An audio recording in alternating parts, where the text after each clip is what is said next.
one nation, under God, indivisible, with liberty and justice for all. If we could please remain standing for a moment of silence. Over this weekend, we lost one of our students from Edison High School in a sudden death. So we want to have a moment of silence for that young man.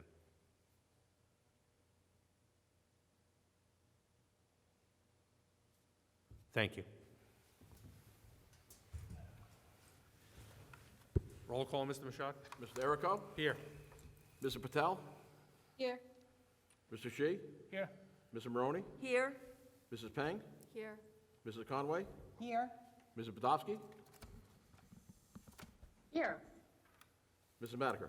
Here. All present by Dr. Chen. Thank you. Opening statement, the New Jersey Open Public Meeting Act was enacted to ensure the right of the public to have advance notice of and to attend the meetings of public bodies at which any business affecting their interests is discussed or acted upon. In accordance with the provisions of this act, the Edison Board of Education has caused notice of this meeting to be published by having the date, time, and place thereof posted in the Board of Education administrative offices. Copies of these notices were sent to the Home News Tribune and Star Ledger on August 25th, 2020. The public may participate at regular meetings in accordance with the bylaws and applicable state regulations. Okay, as we said, we're going to go right into privilege session. So we need a reading, right? Yes. Whereas Section 8 of the Open Public Meetings Act, Chapter 231, Public Laws of 1975, permits the exclusion of the public from a meeting in certain circumstances, and whereas this public body is of the opinion that such circumstances presently exist, now therefore be resolved by the Board of Education of the Township of Edison as follows.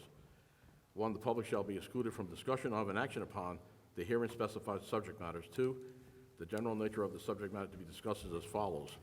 Attorney-client privilege discussion regarding student matters, bus contracts, litigation brought up by former employees and students, ETEA grievances, PERC and unfair labor practices, personnel matters.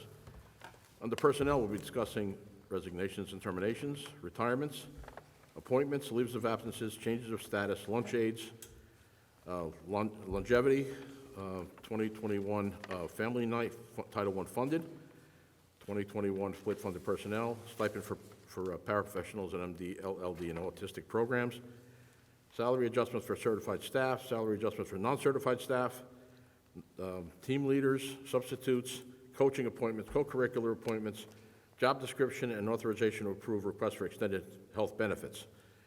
3, it is anticipated at this time that the above stated subject matter shall be made public at such time as the need for non-disclosure no longer exists, and 4, this resolution shall take effect immediately. Thank you, Dan. Can I have a motion, please? Motion? Mr. Shi, Mrs. Conway? Mrs. Madiker? Yes. Mrs. Podofsky? Yes. Mrs. Conway? Yes. Mrs. Peng? Yes. Mrs. Maroney? Yes. Mr. Shi? Yes. Mr. Patel? Yes. Mr. Errico? Yes, and Dr. Chen is here. Dan. Oh, she is? Yes. Okay. Welcome. Dr. Chen, yes? Yes. All right. All in favor? All right. We hope to be back between 7 and 7:30, hopefully by 7, but, you know, we will keep you posted. We'll have someone come outside if we think we're going to go longer than 7:15 or so. Thank you. All right, I need a motion to reconvene. Motion? Mrs. Conway and Mrs. Peng. Roll call. Mrs. Madiker? Yes. Mrs. Podofsky? Yes. Mrs. Conway? Yes. Dr. Chen? Yes. Mrs. Peng?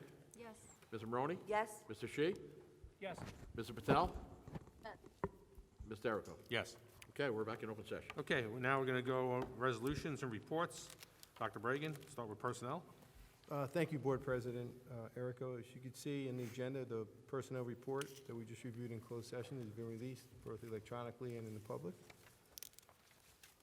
From administration, we have a few items to review. The approval, you'll find the resolutions for approval of the PSAT testing date, which is going to be October 17th. The date where it was normally scheduled to be was October 14th, but we're still going to be remote at that time, so that is a Saturday. It's a little bit different. Kudos to the secondary administrative team for pulling that off and putting that together. You'll also find approval for the administration of the PSAT to 8th and 9th graders later on in the year, hopefully when we're back in session, and the classrooms on a regular basis. That'll be at the start of the new year. We don't have that date scheduled yet. You'll also find a ratification of the ETTA agreement for our transportation workers. It's a 4-year agreement, and I know the board committee worked hard on getting that together, as well as the negotiations team for the Transportation Association. So we're proud to have that on the agenda for approval. You'll find a memorandum of agreement between education and law enforcement. That's an annual agreement that we do. I must say that we work really well with the police in Edison Township, and we have a great working relationship. Through this pandemic, we worked closely with the Office of Emergency Management, the mayor's office, and a lot of the police representatives therein, including Chief Tommy Bryan as well. There's also a memorandum of agreement with Middlesex County College so that our students can take college-level courses from Middlesex College, which they're now changing to be Middlesex College instead of where I graduated from, Middlesex County College. We want to expand that program too. We've talked about it with our administrative team, and our end goal is to afford our students the opportunity to graduate from our high schools with an associate's degree as well, and this is just one more step moving towards that. The meeting dates have been revised. The Board of Education has taken feedback from the community so that the caucus dates will now be on Thursdays and the meeting dates will be on Tuesdays to afford our township and residents the opportunity to attend the town council meetings. There won't be a conflict on those moving forward. Thank you. Dr. Reagan, can you get a little bit closer to some echo? For me, there's echo? I'm sorry. You're too close, I think. I'm too People- close? People, Yeah. people yeah, Yeah. Okay. Is that better? yes? Yeah. I guess so. There's an amendment to the on-site clinical services agreement. That's something where we have supports in place for our employees that are going through difficult times, so we wanted to make sure we got that on the agenda as well. Our school calendar has been revised. No dates have been changed, except for the dates for the parent-teacher Pleasure. conferences, which were not listed correctly on the calendar, and are now in accordance with our new collective bargaining agreement with the Edison Teachers Association. Curriculum and instruction, you'll find there are a few revisions, curriculum guides, as well as a textbook approval. For our pupil services, special services, our out-of-district placements, as you know, that's normally fluid. There's some pluses and minuses there for students who exit into programs and exited out. And you'll find our nursing services plan, as well as our professional services for the school year. Those are services primarily for students that have special needs. It doesn't mean that we're going to use all those services, but those are the providers that we approve and are eligible to use should the need present itself. And that's all I have at this point. I will pass it over to Mr. Michal for our finance Well, resolutions.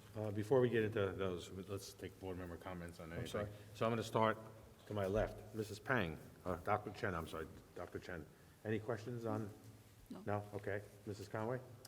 No, my only question was on the professional services. I just want to confirm that the two services where their home office is in Chicago and Massachusetts actually has a local office that we deal with? That is confirmed, yes. Thank you. Mr. Shi? Yes, so question about these professional services. I see that we have a long list of them.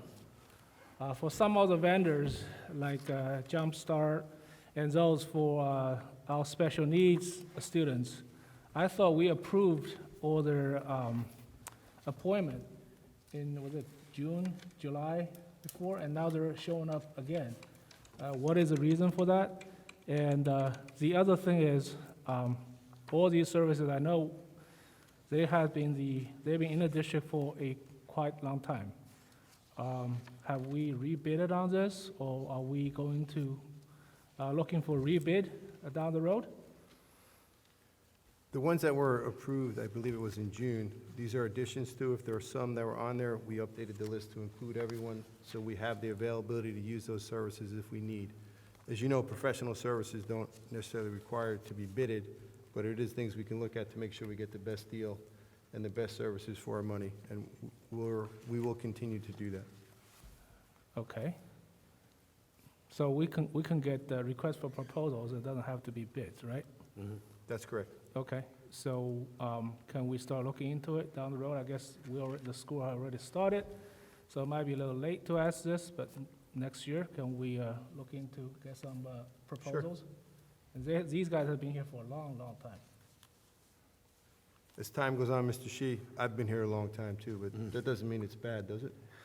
Well, yeah, we want to see if they can, we can have other vendors who can provide similar or better service at a better rate. Fair enough. Sharpen the pencil. Yes, Anything else, Mr. Shi? that's it. Thank you. Mrs. Pang, you're welcome. Nothing? Mrs. Maroney? Yeah, I just want to say how thrilled I am that we're expanding the Middlesex College program with the students. It's a promise that Dr. Bragan made to us when he was interviewed, and so there it is delivered. So thanks, Dr. Bragan. Thank you. So I will Ms. also Go ahead. echo the same thing. It's a terrific effort, and it'll be great to see our high school students graduate with an associate's degree. I just had two things to add. It's not going to reflect on their GPA, right? It's just something that's going to show on their transcript. The logistics of that, I'd have to check out with the secondary personnel. Okay. On what that exactly, administrators, how we have that set up. Okay, and the second thing, I would hope that enough information would go out to students to know exactly how to enroll and what to do, and just the basic things so that they know what they're supposed to do. And the second thing, I just actually noticed on the calendar, which I had not noticed earlier, and I know that we approved this calendar on August 24th. I see a lot of single session days, and what would that mean, given that once we go into hybrid, we'll already be kind of working on a shortened schedule? You asked really tough questions, Mrs. Manager. The single session days were planned to spread out the professional development over the course of the school year. So it would be a single session for students, and the second half of the day would be for professional development for the staff. In the hybrid model, we have to define what exactly that'll look like, and we're still working on that. Okay, thank you, Dr. Bragan. Thank you. Ms. Badowski, anything? No, just what Mrs. Monacar said about the Middlesex County College courses, because I was lucky enough to see a family member recently graduate from another county and another college and got her 2-year degree, and we didn't really expect her to be able to do that, and you know what? She went on and got her 4-year degree by now. So it really is a good jump start for the kids. Good. Ms. Patel? Yeah, I just also wanted to thank Dr. Bragan and Gail Polakowski for putting this memorandum of agreement together. I think it's fantastic for our school district, and it kind of highlights my entire time on this board right now, so I'm very excited. Good. Thank you. Thank you. I just have one comment. I'd like to thank all the board members and Dr. Bragan and Mr. Mashad for working out the new dates. It's something that I brought up a few weeks ago, maybe a month ago. Information from the public saying that our meetings conflicted, and I guess we moved one, the council didn't move any, so we kind of decided as a board that we would move both of our meetings. It's a little tougher for the administration to get everything together, but Dan and Dr. Bragan assured me that we'd be able to get that information on a timely basis. I know Mrs. Conway, one of her concerns was, in these single session meetings, we get the agenda on Friday. We would like to enjoy our weekends, even though most of us get phone calls and emails all weekends. But, by the time we look at it Monday, we don't have a chance to call Dan or Dr. Bragan. Now, we will get the information on a Monday. We'll have a work session on a Thursday, so we'll have 3.5 days to review it during the week. And I think the meetings will work out better. And hopefully we get more participation and feedback from the public. So I'd like to thank all the board members for agreeing with this. And we'll see what happens next year, if we stick with it or not. Thank you. Okay, now Can finance. I have one clarification thing? I'm sorry. This is about the MCC program. Go ahead. So this is not the degree program. This is, we're taking their courses, right? Just like what we had. It's the same thing that we've been going, and we have not got to the point that if they take certain courses, they will get that degree yet, right? We're not there yet. Okay. The goal is to work, we've been working with the president of Middlesex College to have that up and running by September of next year. Next year. So that would require, as Mrs. Madiger said, make sure we get that information out and have all that. Right now, we're doing the course walk, the curriculum walk, to make sure which courses we have that would correspond to their associates, and then which ones would we have to take We're in the process of doing that now. This is just one more step towards that, Mr. Shi, but you're right, that's not this program here. That, we'll have a bigger rollout when we do that. So we added more courses on this? I believe so. Okay, that's cool. Okay. Thank you. Thank you. Dan, finance, please? Okay. Just one more. Oh, I'm sorry. Yeah, the courses, are those new courses listed on the website already? Or can I didn't hear that. the courses to take at MCC, are those listed on the website anywhere? I know there used to be one that Are they listed listed on on the the website. website as far as for students enrolling? Is that what you asked? I didn't hear that. Yes. The list of the courses. I'll double check to make sure if they're not. Okay, thank you. All right. Finance, Dan? Okay, thank you. All right, first item under finance is approval of the minutes from the August 24th meeting.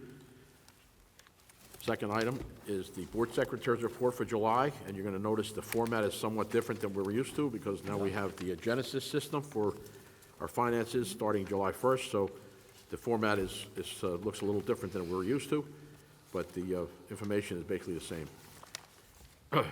After that, we have the investment report. The interest we received for the month of August was $5,639, bringing our total for the year up to $12,053. Then we have the resolutions that we're looking for board approval for tonight. First one is for appropriation of our homeless children's funds. You can see that 3 of the 4 transfers are for professional services from our IT department. What our plan is to try to get some of this money back from the FEMA grant that we applied for. But until we get approval for do that, I need to cover it with some kind of funding. And the other one is the security supplies, which happens to be our radio system. We upgraded the whole radio system district-wide. So we need to appropriate enough to cover that for the time being. Item number 2 is the Digital Divide Grant. That is money that we received from the federal government, specifically for one-on-one instruments for the students. So we need the board to accept that $955,000, and we did actually purchase all the units for the students out of that money, so it's not costing the district anything, it's coming from the federal money. Item number 3 is the CARES grant. That's also federal money we received, if you remember last month. The non-public schools wanted to change their allocation from supplies to purchase services, because they're probably in the same boat we are. We'd have to provide services for remote learning. So in order to do that, we need the board to approve an amendment to that grant. Item number 4 is the 192, 193 special education funding we received from the state. This goes to our 19 schools. There's 19 non-public schools in Edison. They're entitled to funding similar to what the public schools are. It goes through us. We're the conduit between the state and the non-public schools. So we're going to get a total of $404,771 for those services. Item number 5 is the non-public nursing aid. They're also entitled to the same kind of aid we get for our nursing. So it's a total of $195,000 for the 19 schools. And then number 6 is for the non-public nursing to be handled by the Ed Services Commission. And you can see what the 19 schools are listed in that resolution that we have to handle. They're all entitled to an allocation. The actual allocation is $97 per student, and it's all based on the number of enrollment students they have that they reported to the state. Item number 7, if you remember last month, we had a very generous donation from the PTO, which John Adams Middle School for a sign, an exterior sign. We have the same thing this month from James Madison Intermediate School. They're offering also $10,000 for their sign in front of their school, so we're very happy to accept that. We appreciate the generosity. Item number 8 is the non-public monies for Ward Hartridge for security.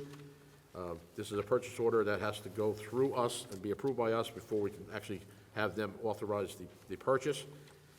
But funding comes from the state, not from the local taxpayers. Item number 9 is the same thing except for the technology grant. It's for Psat Raymond Yeshiva for the $6,100. Same thing, we need to approve the purchase order before we actually purchase the materials. Item number 10 is a list of obsolete items that we have listed from the schools that we'd like to declare obsolete.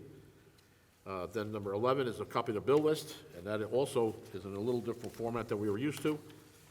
I already had a few board members give me a call about a couple of things on there, so if anybody has any questions, just please give me a call. And the last item is the transportation report for September. These are either vocational ed or special education routes that we're approving for the 2021 school year.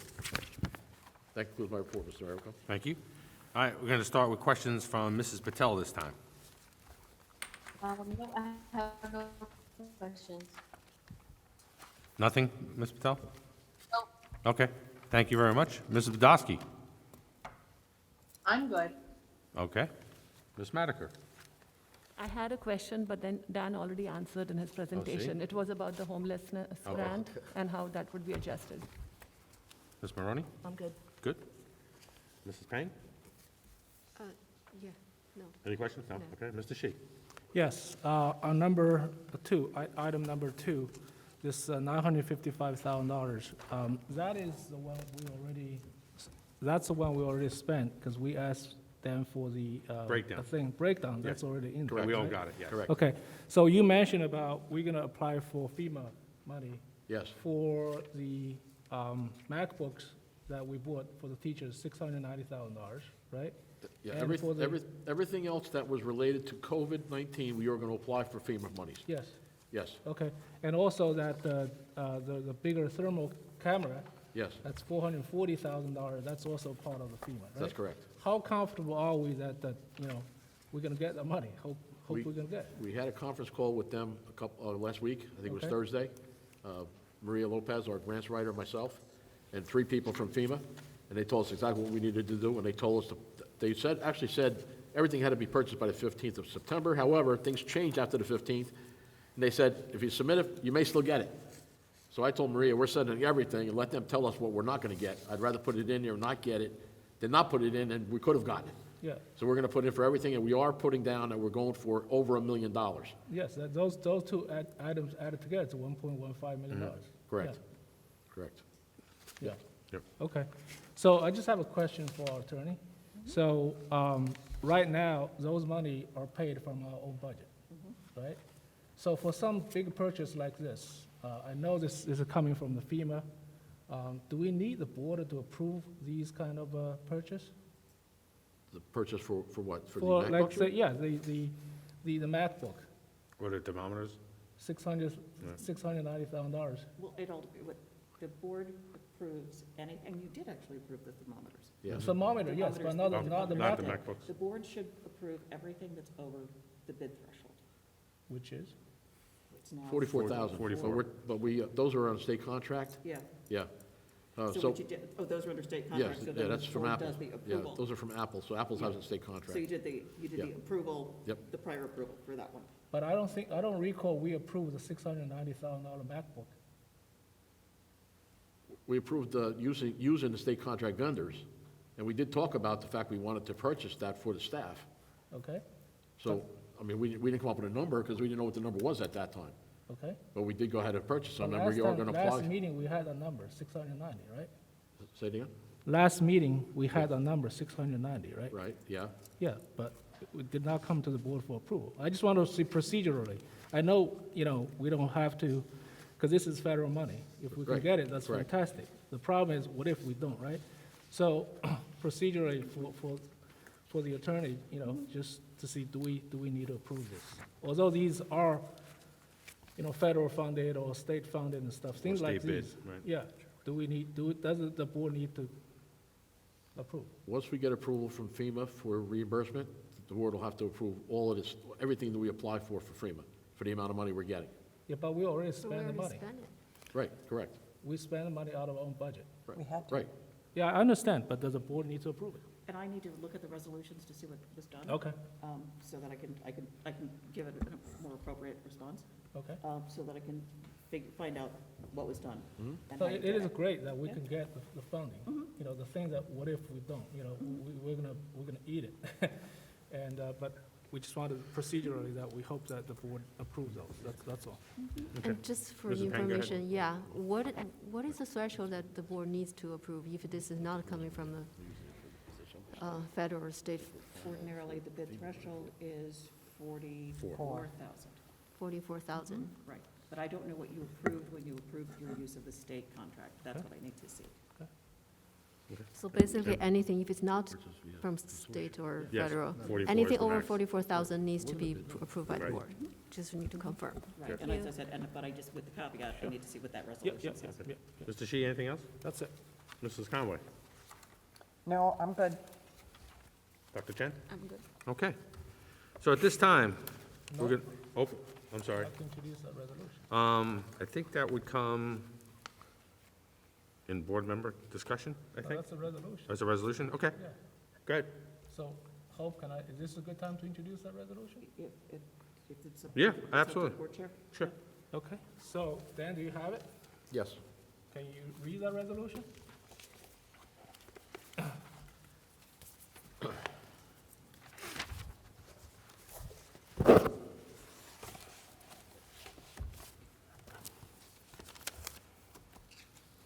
Whereas on May 6th, 2020, the Edison Board of Education adopted a $277.2 million budget for the 2021 school year, and whereas the 2021 budget adopted by the Edison Board of Education increased the tax levy by approximately $10.3 million, or 4.59%, and whereas the 2021 budget adopted by the Edison Board of Education included an increase of nearly $15 million from the 2019-2020 budget, and whereas the 2021 budget dedicated approximately $9 million for Lincoln's elementary school construction costs,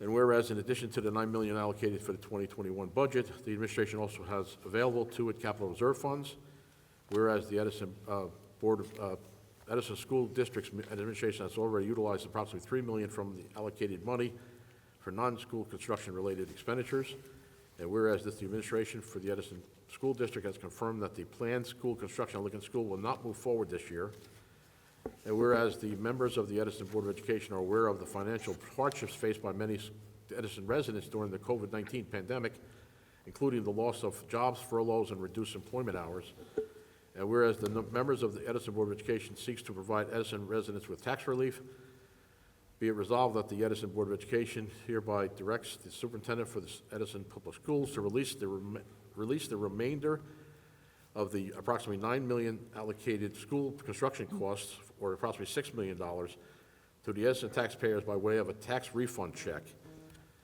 Be it further resolved that the board further directs the superintendent for the Edison Public Schools to do so within 60 days of the passage of this resolution.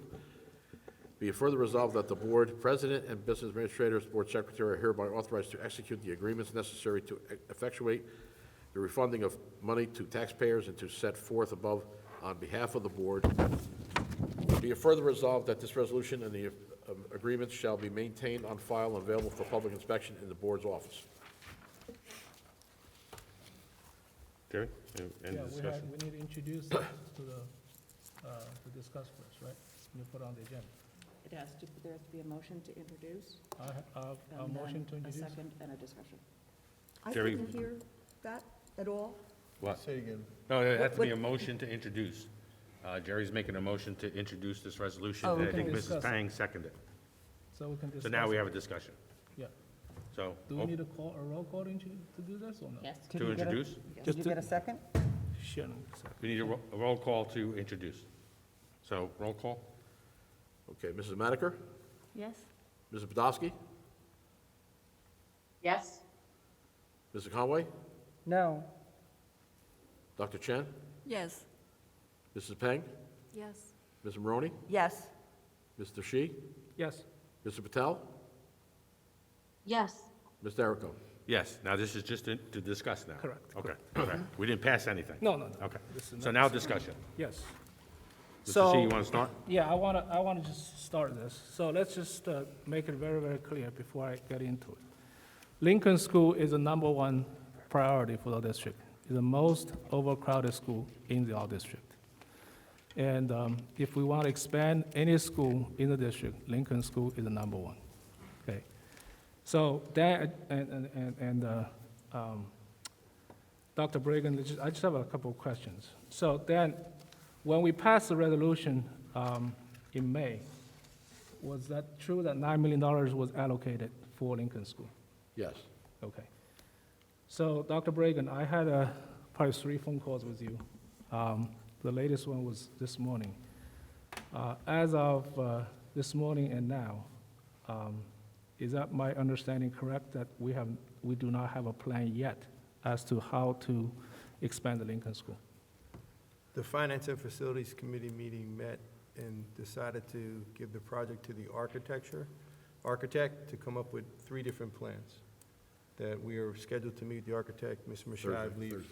No, Friday. Friday morning. Friday morning, right. Yeah, so as of now, we don't have a plan yet. I'm sorry? As of now, we don't have a plan yet. We have the SSP plan that was designed, but we would like to come back with the Finance and Facility Committee's suggestion with other options. Okay. So, we had, based on the conversation we had, did you agree that there'll be, even if we start this Friday to have a discussion with the architect, it's physically impossible that the Lincoln School will be built before June 30th. Is that a correct statement? I would say that's accurate, that it will not be finished by June 30th. Correct. So we will not be starting the construction before June 30th, right? I can't concur that it wouldn't be started by June 30th. That depends on whether and what the board and the Finance Committee decides moving forward. Yeah, but even if we decide to do it, because the design and approval process is gonna take so long, and it's what is a highly likely scenario, because we had a conversation, right?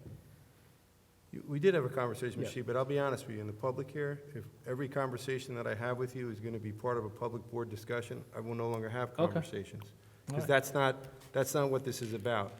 Do Okay. I think the Lincoln School could be completed by June 30th? No, I do not believe so. Okay, Can I unequivocally say in public that it will not be started if the Finance and Facility Committee chooses to move forward with a plan proposed by the USA Architects? That depends on weather, that depends on allotment of funds, that depends on a great many things that I am not comfortable weighing in either way at this point. okay. So is that fair to say that if we don't use our $6 million, that the money will be sitting in our bank account, or it could be used for some other items? You're asking me if it's fair to have the money in the bank account? No, is it fair to say that $6 million will be either left in the bank account, or it could potentially be used for something else? I think the money's allocated to the capital project designated as the Lincoln School, and it should remain there. That's what I believe, and that's what I told you in our numerous conversations. That's what I said, but I am not the one that makes the decisions on the Board of Education. Okay, so, so then if we don't use our $6 million, when will the taxpayers actually see it? We're gonna be in the surplus for this school year, right? Is that correct? If we decide not to build the school, and that $6 million stays in capital outlay, at the end of June of next year, it'll flow into free balance. However, the 21-22 budget will have been adopted in May. So that free balance, that excess free balance will not show up in the audit until December of next year, which means it would be tax relief in 22, 23. Yeah, so it will be 2 years down the road if we do not spend the $6 million, right?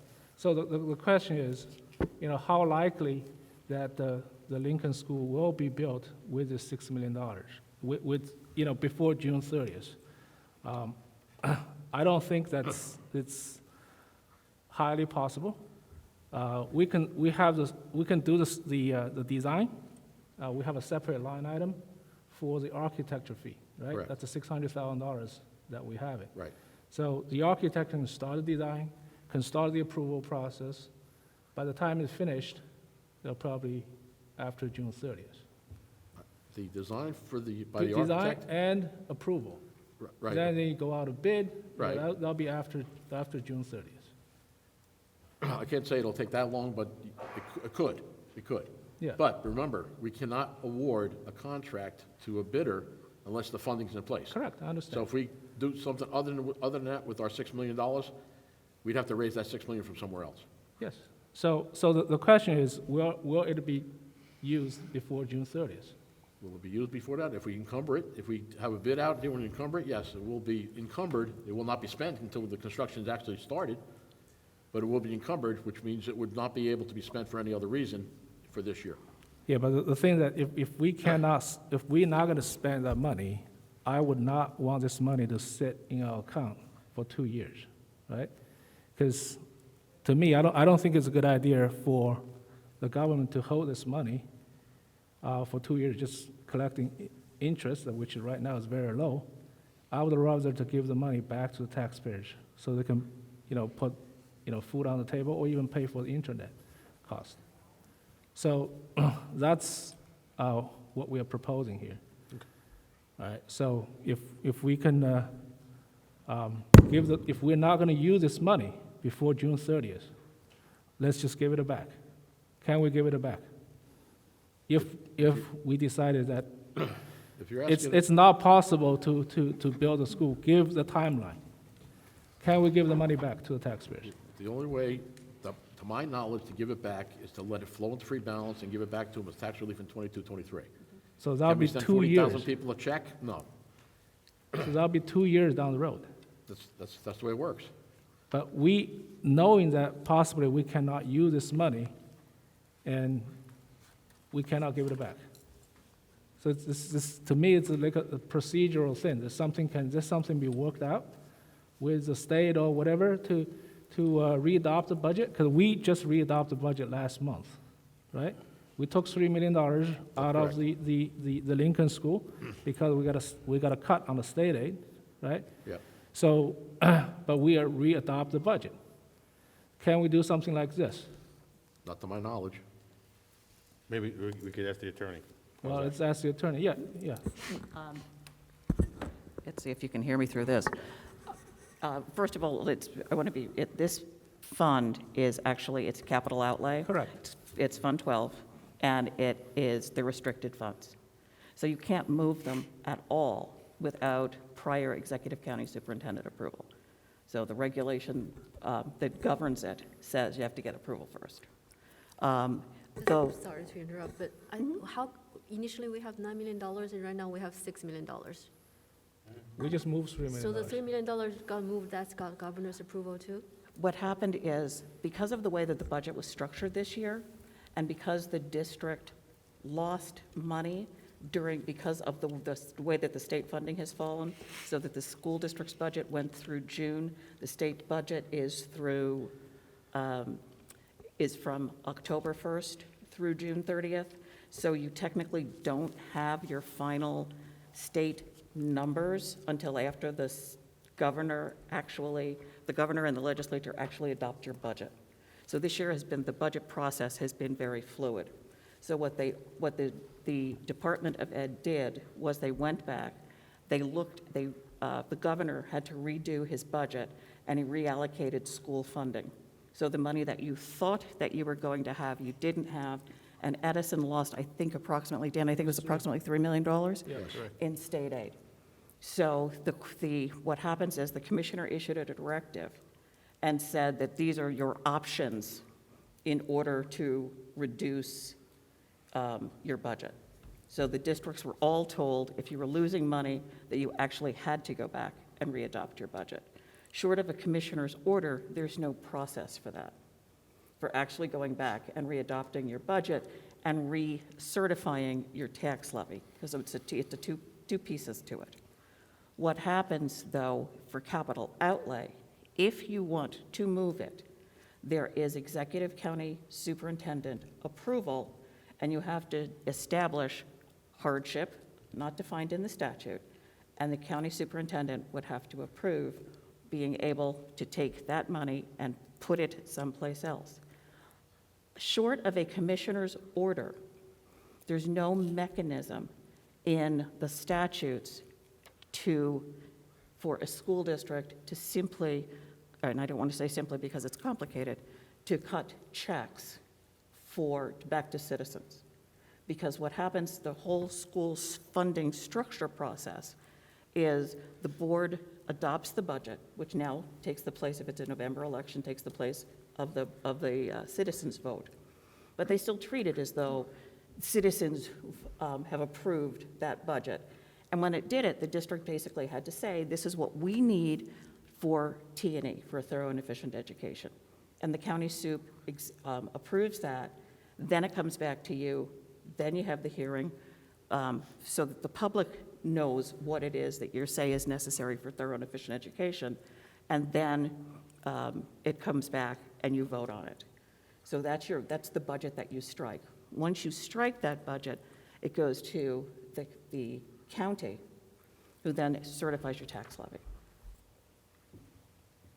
So short of Department of Education specific approval, which is what it provides in the regulation. There's no mechanism to just do a check, like, for example, like they're trying to do in the state budget, where the state budget is trying to do a $500 rebate.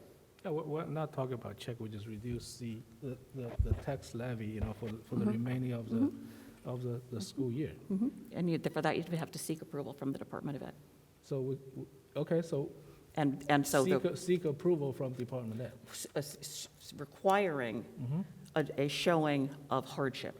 We don't know how, and there's no definition, there's usually when it's hardship, the money is actually going to something else. So for example, some unexpected,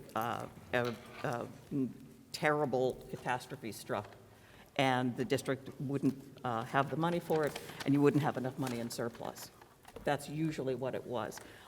When there's some form of hardship, it usually doesn't come along the lines of taxpayer hardship, which we understand is going on in this instance. But there's not a Department of Education statute or regulation that says that it can be done this way. So we just don't know, and I can't give you guidance on what the county office would call hardship. Yeah, can we try this? Because let's be very honest, in Edison, the council just approved a 6% increase on the township budget, and the county budget is going up close to 10% somewhere, right? So, and if we have the money was sitting here that we cannot physically use, can we try something to plead to the county and see if we can create an exception? You know, not a lot of districts have that luxury. You know, we fortunately, we have a little bit there. So can we try to go that route and try to apply? Yeah, let's hear from other Yes, yeah, Elizabeth? I would just like to say, I got this morning. yes. And now that I'm hearing all these what-ifs and could we try, I would actually like to move to table this and look into and question more of what can we do, what are we allowed to do before we move forward with this. Okay. Let me give comments from everyone else since we're in the discussion stage still. Yeah. Ms. Barone?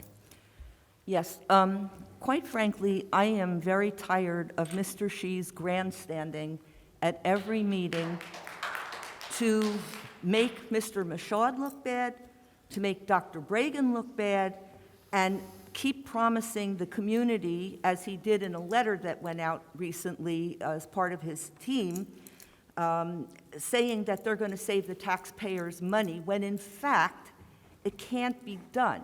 That money has been allocated for a school, and as soon as the pandemic quiets down and we can move forward, that money should stay in the pot for the school. We have not, thank you, we have not done anything in the last year since the Pandemic. No. Referendum. Not our budget, a referendum was defeated. And here we are, 3 years down the road, and still no additions to the buildings. So I would like Mr. Shee to stop hammering people up here who are doing their best, stop making promises that he cannot keep, and stop his politicking in a Board of Education meeting, because that's what he's doing. Anything else? Mrs. Patel, Mrs. Badowski, raise your hand if you have something to say or anything? Yeah, I do have something to say, but are we voting on this right now? No, or not yet, nope. There was a comment that we may have a motion to table, but we're still in the discussion stage of the resolution. Okay, so I guess I just will say what I wanted to say. So we always talk about the difference between the north and south end of town, and I believe this is our chance to really do something to help the south end of our town. Lincoln School is our oldest school and has had infrastructure problems for years, as far as I understand it, including not even having enough working toilets in that building. And I believe it was a prior superintendent who invested in improving that situation. But that school continues to have some significant problems, including being way over capacity size. So my concern is that if we don't do something significant now, we leave open that possibility that we may never have this money again, and we may never actually be able to improve Lincoln School. That, to me, outweighs giving back approximately $109 to the average taxpayer 2 years down the road. So elementary school lays the foundation of a child's entire education. And to me, that is worth investing in. And if the motion is to lock in that money specifically for Lincoln School, I'm for that. But giving it back, I don't think I can support. So that's kind of where I'm at the moment. Thank you, Mrs. Patel. Mrs. Podolsky? Yeah, kind of the same thing.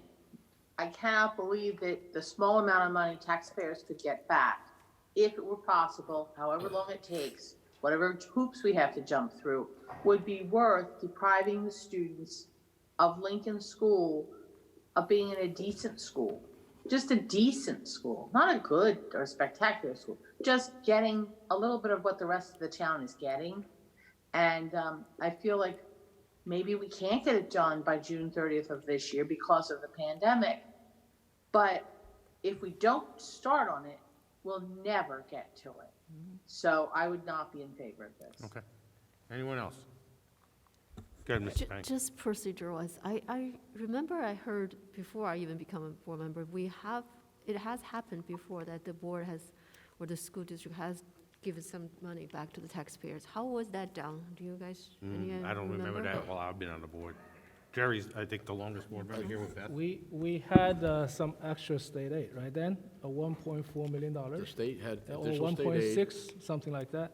They gave it to us in July of that year, Correct. and they gave us 3 options. One of them was to readopt our budget. But that was a state recommendation. That wasn't something that we did on our own. And we did give it back as tax relief. That was Dr. O'Malley's recommendation, and the board went along with it. Correct. Okay. So the thing is, there's no way in here I'm saying that we're not building Lincoln School, okay? It's number one priority. The thing is, are we gonna use the money before June 30th? That's the key, right?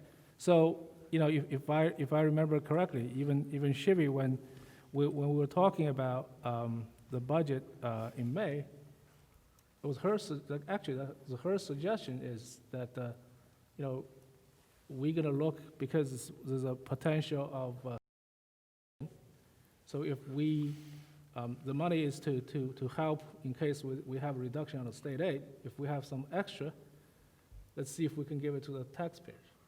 So if you go that, you can, watch the tape, it's right there. So that's the thing that we try to see is there any way that this can be done? And if we're not gonna use this before June 30th. Okay. Yeah. I just have, I'm sorry. No, just, I did say that, but I also said that, anything that is safety related, like sinking hallways and the kitchen and all of those things, we need to address those. I did say that the reason why I voted yes on the budget was that I wanted to keep this money. Should we have a cut in state aid, we had money to kind of fill in that gap. So absolutely, I do understand taxpayers are, hurting. We need some type of tax relief. And but again, now that I'm hearing, Dan, about the money will not be in the hands of taxpayers until 2023, and it's only going to be like $100. Can we do things in a way that we can actually next year, when we have, the budget, we try and, build in whatever efficiency and whatever savings we have, so we can do both. We can, provide the tax relief as well as do the safety component of Lincoln School. I just had a question about what happens, Dan, when the money goes in free balance? You said, should we not use the money until June 30th? The money goes in free balance. Correct. And it carries there until the following year when you put your new it's 2022, 22-23 budget together. And keep in mind, this year's budget, we applied $5.8 million worth of surplus to help fund this tax. That's what we're talking about here, tax relief. Correct. 2 years ago, we put 5.7 That was million in. 2018. This year, we put 2018. 5.8 million in. Yeah. I'm anticipating that we're gonna probably do the same thing next year. We have $10 million from the previous school year. $10 million surplus, right? Somewhere around $10 million. Right now, yeah, That will probably. go into next year. Yes, Yes. correct. Okay. I'm allowed to I carry think- 2%, which is about 4.5 million, and anything above that will have to be used for tax relief, correct? I mean, we need to provide tax relief. The question is how and what is most efficient. And, maybe we can look into that. Okay. I Because think- I'm totally for, providing the tax relief, but as well as addressing the safety issues at Lincoln School. Yeah, Okay. we need to have a plan. Okay. Right now, we need to Yeah. come up with a plan, how we're gonna tackle it. So the thing is that, are we gonna have the plan in place, then we can have the bid out before June 30th? Okay. That's the question here. Right? We got a meeting with the architect on next Friday at 10 o'clock. We'll have a better answer for you at that point in time to find out how soon we can get this moving. Dr. Chen has a comment. Yeah, I just want to express some of my concerns. Sure. So, like back in May, when we approved the budget, we promised the taxpayer that we will use this $9 million to fix Lincoln School. So now, because of the pandemic and the state funding and all the stuff, now it becomes $6 million. Okay, we still are not doing anything for the school, and maybe along the way there are other things coming, and then that $6 million becomes like a $3 million, and then becomes $0 million. Then when it's time to build the school, we still don't have the money, and then we ask for the money again from the taxpayer. Then it's not, seems like we're not trustworthy of our money. So is there a way that to guarantee that we will have enough money to build the school without asking for extra money again from the taxpayer? I can guarantee you, no matter yeah. what it comes out to, we will not be going back to the taxpayers for any additional funding. Right now, once we meet with the architect and he tells us what we can do, we already told him we want to take out any of the fluff that was in the SSP plan. The renovations for the offices, things like that, we only want things that are going to help with the overcrowding at that school and give them a gym and give them a cafeteria, which is what all the other elementary schools have. But all the other stuff comes out. So that $13 million that originally was in the SSP plan, we anticipate that coming down quite a bit. But we won't know that until we actually give him the copy of the plans, and he actually gives us back the revised plans. But then, but this 9 million already becomes 6 million, right? Because of the pandemic. If the pandemic continues, then we don't know when it's going to stop. If we find out we need to buy more MacBooks, right? Because I heard there might be a plan to buy MacBook for every student, then where does that money come from? Are we guaranteed that the 6 million won't be touched? Is there any guarantee that the $6 million for Lincoln School will never be touched? If we need more money, where do we get the money from? Number one, I'm not allowed to move the Fund 12, 6 million. I cannot use that for computers or anything else because it's earmarked for capital improvements. So I couldn't move that unless I went to the county office and I had to show hardship for some reason or other, which we don't have. The only other way, if the 6 million is not enough, our other option is to appropriate from our capital reserve. Elizabeth? My biggest thing is, I realized the referendum went down, but as an elected official, I feel that we had to do something for Lincoln. That's why I was always pushing it. I realized that we did lose $3 million because of state aid, and we had to do it there because it didn't affect the actual action of the schools. As a retired citizen, I realize that we pay a lot of taxes, but at the same time, we need to be reasonable. And that's why I'm asking to table, so this way, Mr. Shi, we can meet with USA, see what can be done, and we can move forward. If it turns out that it's beyond us and that we can't do it, then we go in a different direction. But right now, I don't think it's feasible to go in this direction. And I want those children, there's over 900 children in that school that truly need us to think about them and do something for that school. And I would hate to be one of those people that was getting back $109 instead of a child getting a cafeteria or a gym or a proper kitchen that they're going to school for. So I really wish you would be patient until we can see from the architects. And we can move forward. We've been at a stalemate since March. There was really not much we could do because we couldn't even get together. And now we're talking about it, and we want to move forward. I don't want to go in a negative direction. I want to move in a positive direction. So I'm just asking, give us the time, table this, have them meet with USA architects, see what they can come up with. If it's reasonable and we can move forward, this is the time to do it. Who was just telling me today that, was that you, Ralph? Your son got a mortgage, and his mortgage interest rate was fabulous. I'd hate to turn around and lose a chance of getting it at a better rate. And if there's people out there that want to go back to work, maybe this is the time where we can move forward in a quicker pace because people want to work, we've got a better mortgage, and we've got a plan in place. So that's why I'm asking you, give us the chance, table this, so we can come back with better figures and a more stable plan.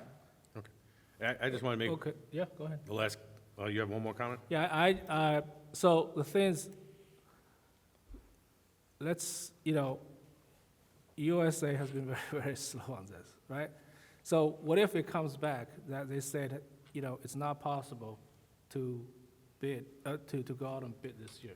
Are we open to revisit this? Absolutely. Well, that's why we Yeah. moved to table Right. rather than saying no. Mr. Shi, I just want to make my comment, and I think... Yeah, this is, I introduced it for discussion. Right. And Right. I'm just That's saying, it, yeah, table it. yeah. I just want to put my 30 seconds in or so. I did speak to Mr. Shi today. We had a very good conversation about it. I spoke to all the board members pretty much, and I don't think there's a board member here, including Fal and Carol, that doesn't want to help the taxpayer. Absolutely. I mean, we want to do whatever we can, because we know times are tough for some, times are very tough for others, but we need some time to look at this. I mean, to Elizabeth's point, if we can get USA to move quickly and get us something quickly, and we can do something by June, but then again, we got to look into the legal aspects of everything, what we can do. If we can move this resolution forward, per Mr. Shi, and we could work through the legalities of going through the county soup and the state and so forth and so on, I don't think there's a board member here that would say we shouldn't do it.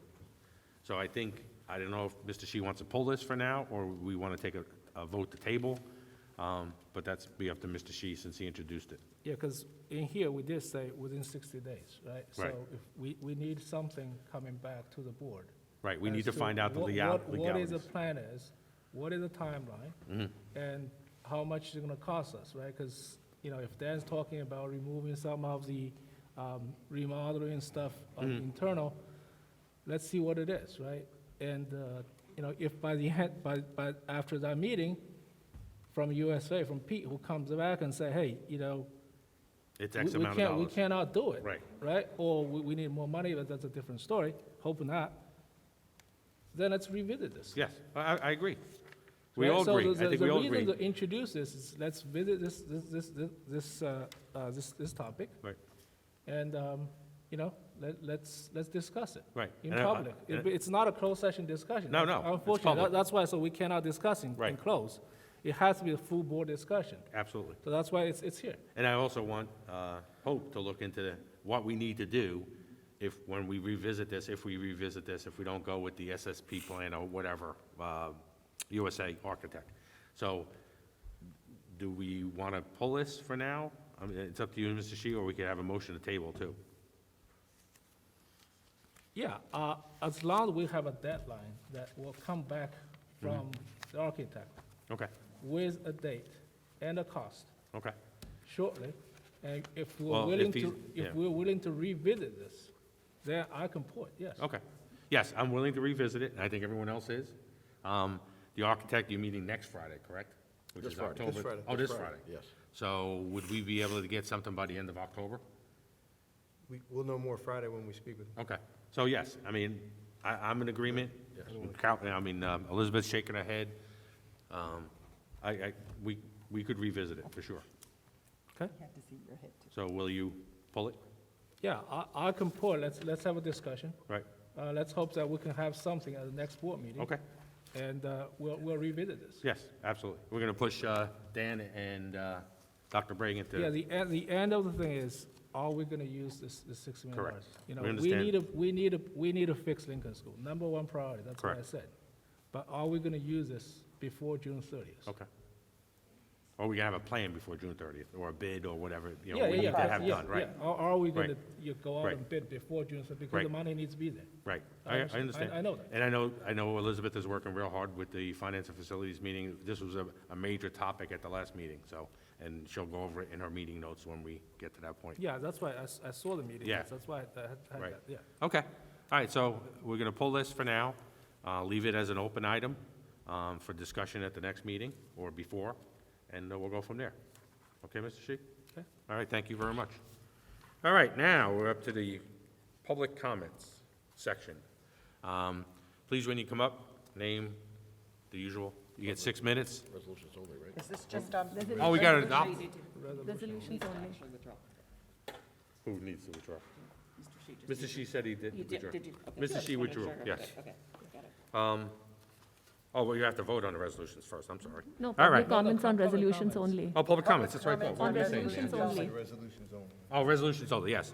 So when you come up for public comment, raise your hand, I'll acknowledge you, come up, name. You have 6 minutes. Please keep it only to the resolutions, only at this time to the resolutions. And we'll go from there. All right, anyone from the public?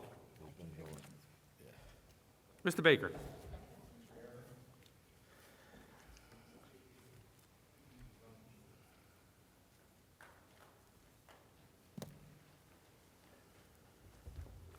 Take the mask off this Yeah. time. Brett Baker, 140 Grandview Avenue. Just a couple of questions related to the resolutions. The first, really appreciate Dr. Bragan, your leadership around this partnership with, did I hear you right? It's Middlesex College now? That's the name change you're looking for, yep. I'll have to get used to that. Phenomenal push, and appreciate your leadership in staying focused on that. I do think it's incredibly valuable to graduate from high school with an associate's at no cost of yourselves. And if for nothing else, if my taxes are going to increase every year, let it be so that Roshan can graduate with an associate's in 13 years. So thank you for that. Question around the revised dates on October 15th. I see that there's a caucus meeting. The board website also says that that's the meeting. You guys are also voting on addendums to the superintendent's contract? No. Is that no longer valid? There's no anticipated action at that meeting. That's a work session. We're going back to the whole 2-meeting thing. So that particular topic that you're speaking about will be discussed amongst us in closed session first, and then at the open meeting, the public will have comments. Cool, okay, because it was still on the website, just as a heads up, Yes. so, okay. just We wanted we have to clarify. notify, we have to advertise that 30 days in advance, is what we were told. So. Beautiful. Last question, just related to the resolution on professional services. Just a question, of the 95 vendors that are listed here, is there a way of figuring out how many of them are redundant? The reason I ask is that before I got bored trying to count, vendors 16, 18, 19, 31, 35, 38, 67, 69, 70, 73, 79, 92, and probably a whole lot others are all related to home instruction of a whole lot of different values. And so I'm just wondering if we could get some clarity.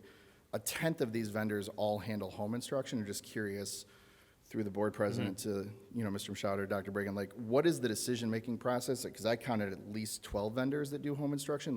How do we determine who to use, where do we use them? Because I saw some as much as 100 and some as few as 45, so just curious what the decision-making goes into there. Dr. Conklin could probably provide you more direct comment on that, because most of that falls under the area of special services. But I know from our past experiences, there's a couple of things there. When someone comes in for an independent evaluation or things like that, we have to have board-approved vendors they can look at. So that's one for some of the testing areas that you see, and there is a wide variety of prices depending on what type of assessment it is as well.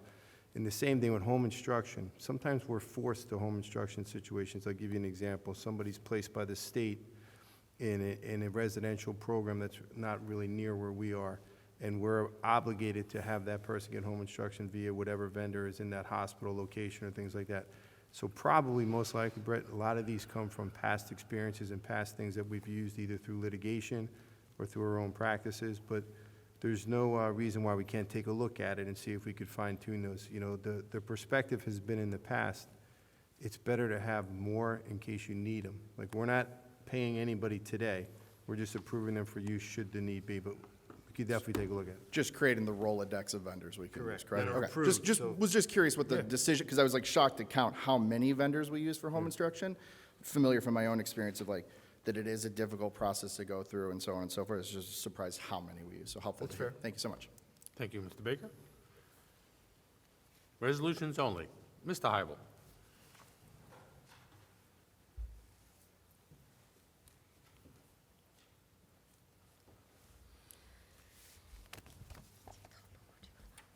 Mr. Hybel, you feel okay?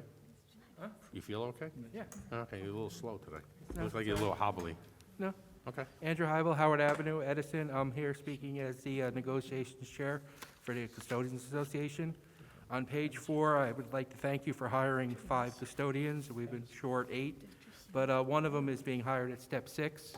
And in our contract, we have step advancement language that says people will be advanced a step if they're actively on the payroll. So you can't advance somebody if they're not already working. So I was wondering if you can revise that to be hired at step 1.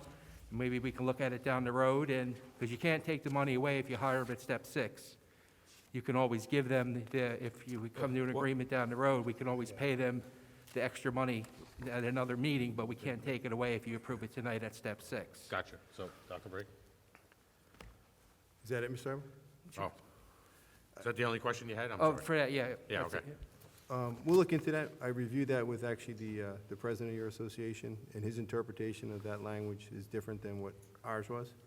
So we'll have to let that sort itself out. I can't discuss an individual.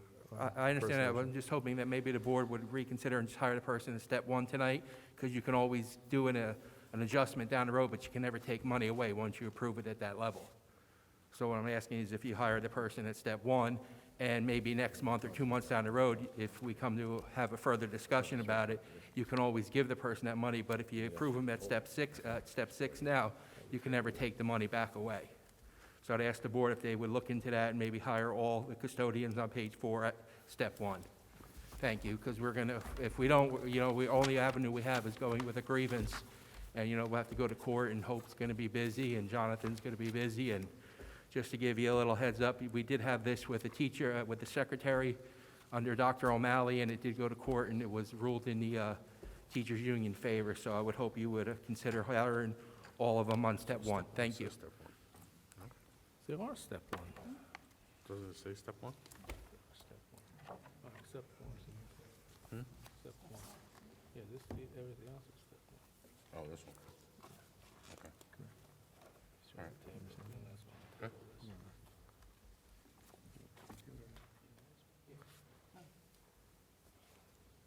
Without getting into specifics for the board, we could discuss this if you wanted in private. I don't want to talk about it publicly, but there's contract language that was identified that I reviewed with the president of the association. We interpret it differently, and I'll be more than happy to discuss it individually with you as board members, but this person has not been raised. I don't know if it's appropriate to discuss publicly. We feel we're in the right, though. And if need be that there is a grievance followed, we'll follow that procedure. And as you know from my short time here and the 10 months I've been here, we've not gotten a litigation on any of those. So that wouldn't be the case with this one either. Okay. Anyone else from the public on resolutions? Okay. All right, so we'll close the public portion on resolutions. Now we're going to take votes. So the first vote will be personnel-labor relations. It's 1A. If I can get a motion. Mr. Shi, Dr. Chen, roll call, or discussion first? Roll call? Mrs. Madiker? Yes. Mr. Podolsky? Yes. Mr. Conway? Yes. Dr. Ched? Yes. Mrs. Peg? Yes. Mrs. Rhodey? Yes. Mr. Shi? Yes. Mrs. Patel? Yes. Ms. Derico? Yes. All yes. Okay, next is item 2, administration, A through H. A through H. Motion. Mr. Shi and Dr. Chen again. Mrs. Madiker? Yes. Mrs. Wadowski? Yes. Mrs. Conway? Yes. Dr. Ched? Yes. Mrs. Peg? Yes. Mrs. Rhodey? Yes. Mr. Shi? Yes. Mrs. Patel? Yes. Ms. Derico? Yes. All yes. Item 3, curriculum and instruction, A and B. Can I have a motion, please? Can Oh, I sorry. ask a question, or On- is on what? on this curriculum? Curriculum, we'll make a motion in second, then we'll have discussion. Oh, no, just a question, but I can ask that later. Yeah. Motion. Motion, Mr. Shi and Ms. Madiker. Discussion, questions? Sorry, I just forgot, I should ask it earlier. I just look at the curriculum guide approval. The grade 6, 7, and 8, they're all exactly the same. Yes. I don't see any details. I see the higher level, the high school curriculum guide, I like them. They have the details explain what are the new curriculum guide is, but 6, 7, and 8 for the English, they're all the same. I just wonder if you guys have seen it, the curriculum. There was When you approve it. Yeah. presentation at the curriculum meeting. Fabulous, by the way. Okay. And I know Ms. Polakowski and Mrs. Beninda. Mahabir. Mahabir. Had said they were going to forward to us, and I haven't seen it yet, but they did give us a presentation of it last week, and it, For the middle school yeah, English? 6, 7, and 8. Basically, it was a focus that it would build upon itself. And it involved a lot of social and emotional, and I was very impressed. But I was actually going to look at it today, and it wasn't in my email, and they had said they were going to forward it to us. But what's the suggestion from the curriculum committee? Is it, Yes. So, Go ahead, Mr. so Madiker. many of the changes that were made were basically, and I have it actually in my minutes for today, they were necessitated by the need to accommodate remote learning. So some of the concepts were similar, like very minor tweaks, like incorporating social emotional learning or technology. I can send you my PowerPoint. We have it in the email, actually. I didn't get it. Even I thought I didn't get it, but then I realized I did get it. So I'll forward it to you. It's all the details are there in that Okay, thank presentation. you. Okay. And the textbook for chemistry, is that for? That was the one we tabled last meeting? Yeah. We're- yeah, we are I wasn't approving here. it Yeah, retroactively. we tabled that it one. last meeting because the committee didn't see the book, so now we're going to approve it. Okay, is this for regular level, honor level I chemistry? can't hear you, Shannon. What level is that chemistry book that we're approving? It's 10th grade, level 1 and level 2, I believe. So it's same book for both regular chemistry Yeah, and it's honor level? basically, I mean, this was a pilot which was actually approved last year when I was not on the board. And so we only approved the textbook this year, but the pilot was approved last year for this book. Okay. All right. Okay. Any other questions? All right, did I get a motion in a second? I think I did, right? Yes. Yeah, all right, roll call, please. Mrs. Madiker? Yes. Mrs. Wadowski? Yes. Mrs. Conway? Yes. Dr. Ched? Yes. Mrs. Peg? Yes. Mr. Rhodey? Yes. Mr. Shi? Yes. Mr. Patel? Yes. Ms. Derico? Yes. All yes. I just want to know, Mrs. Patel and Mrs. Badowski, if you have anything, please, I could see you, so you can raise your hand in case you have comments. I don't want to exclude you guys or ladies. Item 4, A, B, and C, pupil/special services. Motion, please. Mrs. Maroney, Mrs. Conway. Discussion. Question? No? All right, roll call? Mrs. Madiker? Yes. Mrs. Wadowski? Yes. Mrs. Conway? Yes. Dr. Ched? Yes. Mrs. Peg? Yes. Ms. Rhodey? Yes. Mr. Shi? Yeah. Mr. Patel? Yes. Ms. Derico? Yes. All yes. Okay. Last item, 5, finance, A, B, and C. Can I have a motion? Mrs. Badowski, see, I saw your hand. Yes. And Mrs. Conway. Questions? All right, roll call, please. Mrs. Madiker? Yes. Mrs. Wadowski? Yes. Mrs. Conway? Yes. Dr. Ched? Yes. Mrs. Peg? Yes. Mrs. Brody? Yes. Mr. Shi? Yeah. Mrs. Patel? Yes. Mr. Errico? Yes. All yes. Okay. Committee reports, curriculum and instruction. Okay, I thought I was going last. So you're first on the item, so. Okay, so I'm going to be giving committee reports for 3 meetings, August 20th, August 27th, and September 19th. All the meetings were held via Zoom. So on August 20th, in attendance were Gail Pawlowski, Baninder Mahabir, Falguni Patel, Elizabeth Conway, Yuna Chen, and Shivi Prasad Madhukar. The committee discussed revisions to the curriculum guide for 2020 school year. Many of these changes were necessitated by the need to accommodate remote learning resources. At the elementary level, this includes changes to ELA, social studies, math, GNT, technology, health, and science integration and physical education. It was discussed that since the district was unable to administer an entrance test for GNT because of COVID-related school closure, all students will participate in the GNT program. The committee also discussed changes to curriculum guides for the following subjects at the secondary level: Integrated Math B, Statistics AP, Calculus AP, Algebra 1, Physics Honors, Chemistry Level 1 and 2. Introduction to Interior Design. This actually is a new course offered at the high school level and is available to seniors only. Tomorrow's Teachers. This is also a new course. It's an elective course and will provide resources for attracting, placing, and retaining well-qualified individuals in the teaching profession. Students will learn fundamentals of education by participating in district-level field experience. The course is also open to seniors only. Middle School World Language, Middle School Dance 1. This is also a new course. This will provide an introduction to dance. It's an elective course, and no previous training is required. The committee also discussed AP Capstone. In addition, the committee discussed the rollout of touchable Chromebooks for first and second graders. The delivery has been delayed because of unforeseen reasons. The Curriculum and Technology Committee met again on August 27th, just for barely 15 minutes, at 2 o'clock. In attendance were Gail Pawlowski, Baninder Mahabir, Carol Borowski, Falguni Patel, Beth Maroney, and Shivi Prasad Madhukar. The committee discussed the rollout and details about a new chemistry book for high school. I think I made a mistake. It's for honors. Shannon, your question, the chemistry book. It's not level 1 and level 2. Finally, the Curriculum and Technology Committee met again on Friday, September 19th, from 1 p.m. to 2:25 p.m. In attendance were Dr. Bragan, Gail Pawlowski, Baninder Mahabir, Ralph Barka, Christopher Conklin, Elizabeth Conway, Yuna Chen, and Shivi Prasad Madhukar. Ralph Barka gave an update on technology issues in view of the remote learning environment. The committee learned that issues are more persistent at the elementary school level. Students with Lenovo Chromebooks are facing more issues than those with Dell Chromebooks. To address the problem, devices are being swapped as needed. Chromebooks work great in the classrooms. However, there are issues when they're being used for distance learning. Some issues are prevalent because of Google outages.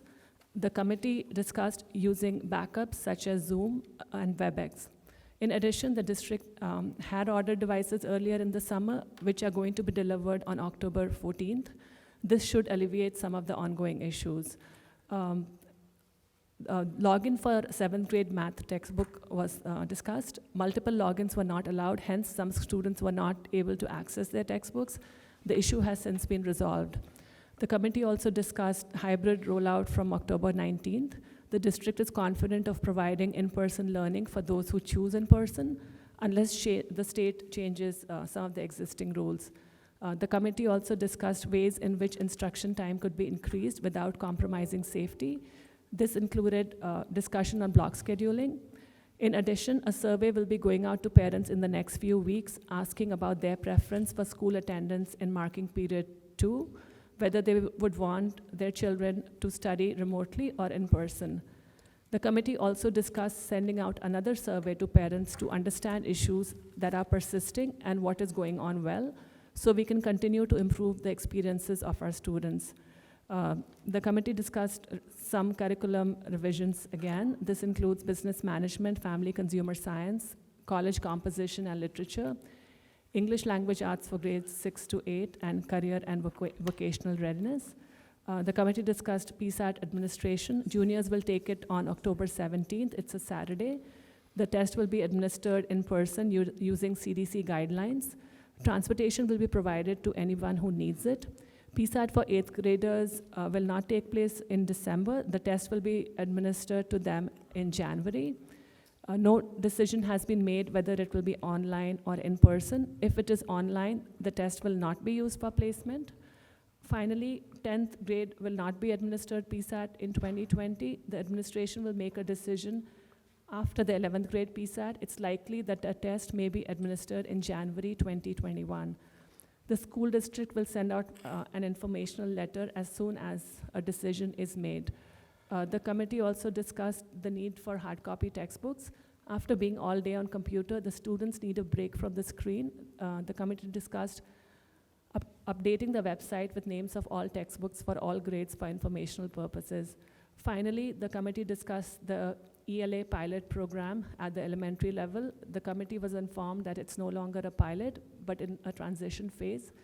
Every teacher is working extremely hard, and the district has received positive feedback so far. That would be all, Mr. Erico. Thank you very much for all those meetings. Any questions for Ms. Madiker? Yeah, just to confirm that we will be having a survey from the district to the parents about their learning experience from September to whatever the survey we issue. Yeah, that's what we talked in the Okay. committee, yeah. So the question, will some of the parents involved in designing the survey to make it more prep, to more their day-to-day issues, or this is going to be like before, it's totally done by the central office?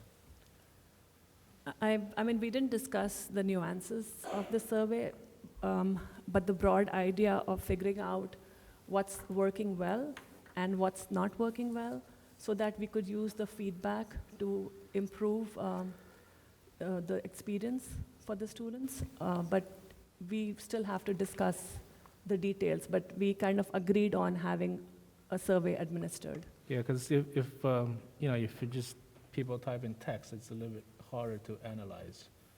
You gotta design it nicely, so we'll let you guys handle it. But the other thing is, we have a safe return committee that's headed by Falguni, right? Is that called a safe return committee? That's what it is, right? Yeah, it's an ad hoc committee that Mrs. Patel is heading up. Yeah, so you guys gonna collaborate on this? Yes, yes. I mean, I don't think the curriculum committee is doing this. This was just a suggestion that we made, but Right. I guess it will be the Safe Okay. Return Committee and Dr. Bragan and the Okay. administration who would, Okay. do it. I don't think the curriculum committee would Yeah. do that. I know Mrs. Patel is heading up that committee, and on it is Mrs. Conway, Mrs. Peng, and myself. Actually, I think we have a meeting, when do we have that meeting, Ms. Patel? Wednesday, This Wednesday, actually. So we're going to get some feedback from Thursday, parents. Thursday, Tuesday? Wednesday? Thursday, Thursday. No, the Wednesday. 24th. Oh, Check it out. Thursday. Wait. 24th is Thursday. Don't confuse Or I me. put it in the wrong box. Hold on. no, it's on the 23rd. 23rd. 23rd. Oh, it is Wednesday? It is Oh, Wednesday. Okay, I'm going to have to change my date. Yeah, that is a return meeting. Yeah, I have it on my phone. I mean, we just want to make sure that every parent in the district gets that Yes. survey. Yeah, absolutely. And it goes through the formal process. Okay. Yeah. Thank you. Finance and facilities. Mrs. Hold on, Conway, I have Thursday, so I better change you it. better change it. Okay. You got my Finance and- Zoom meeting thing, right? What's that? You did get my Zoom meeting. Yes. Okay. Okay. The Finance and Facilities Committee met on 9/15/2020 at 4 PM. In attendance were Ralph Errico, Una Chen, Shivi Prasad Madikar, Dr. Bragan, Dan Mashad, William Kalabas, and myself.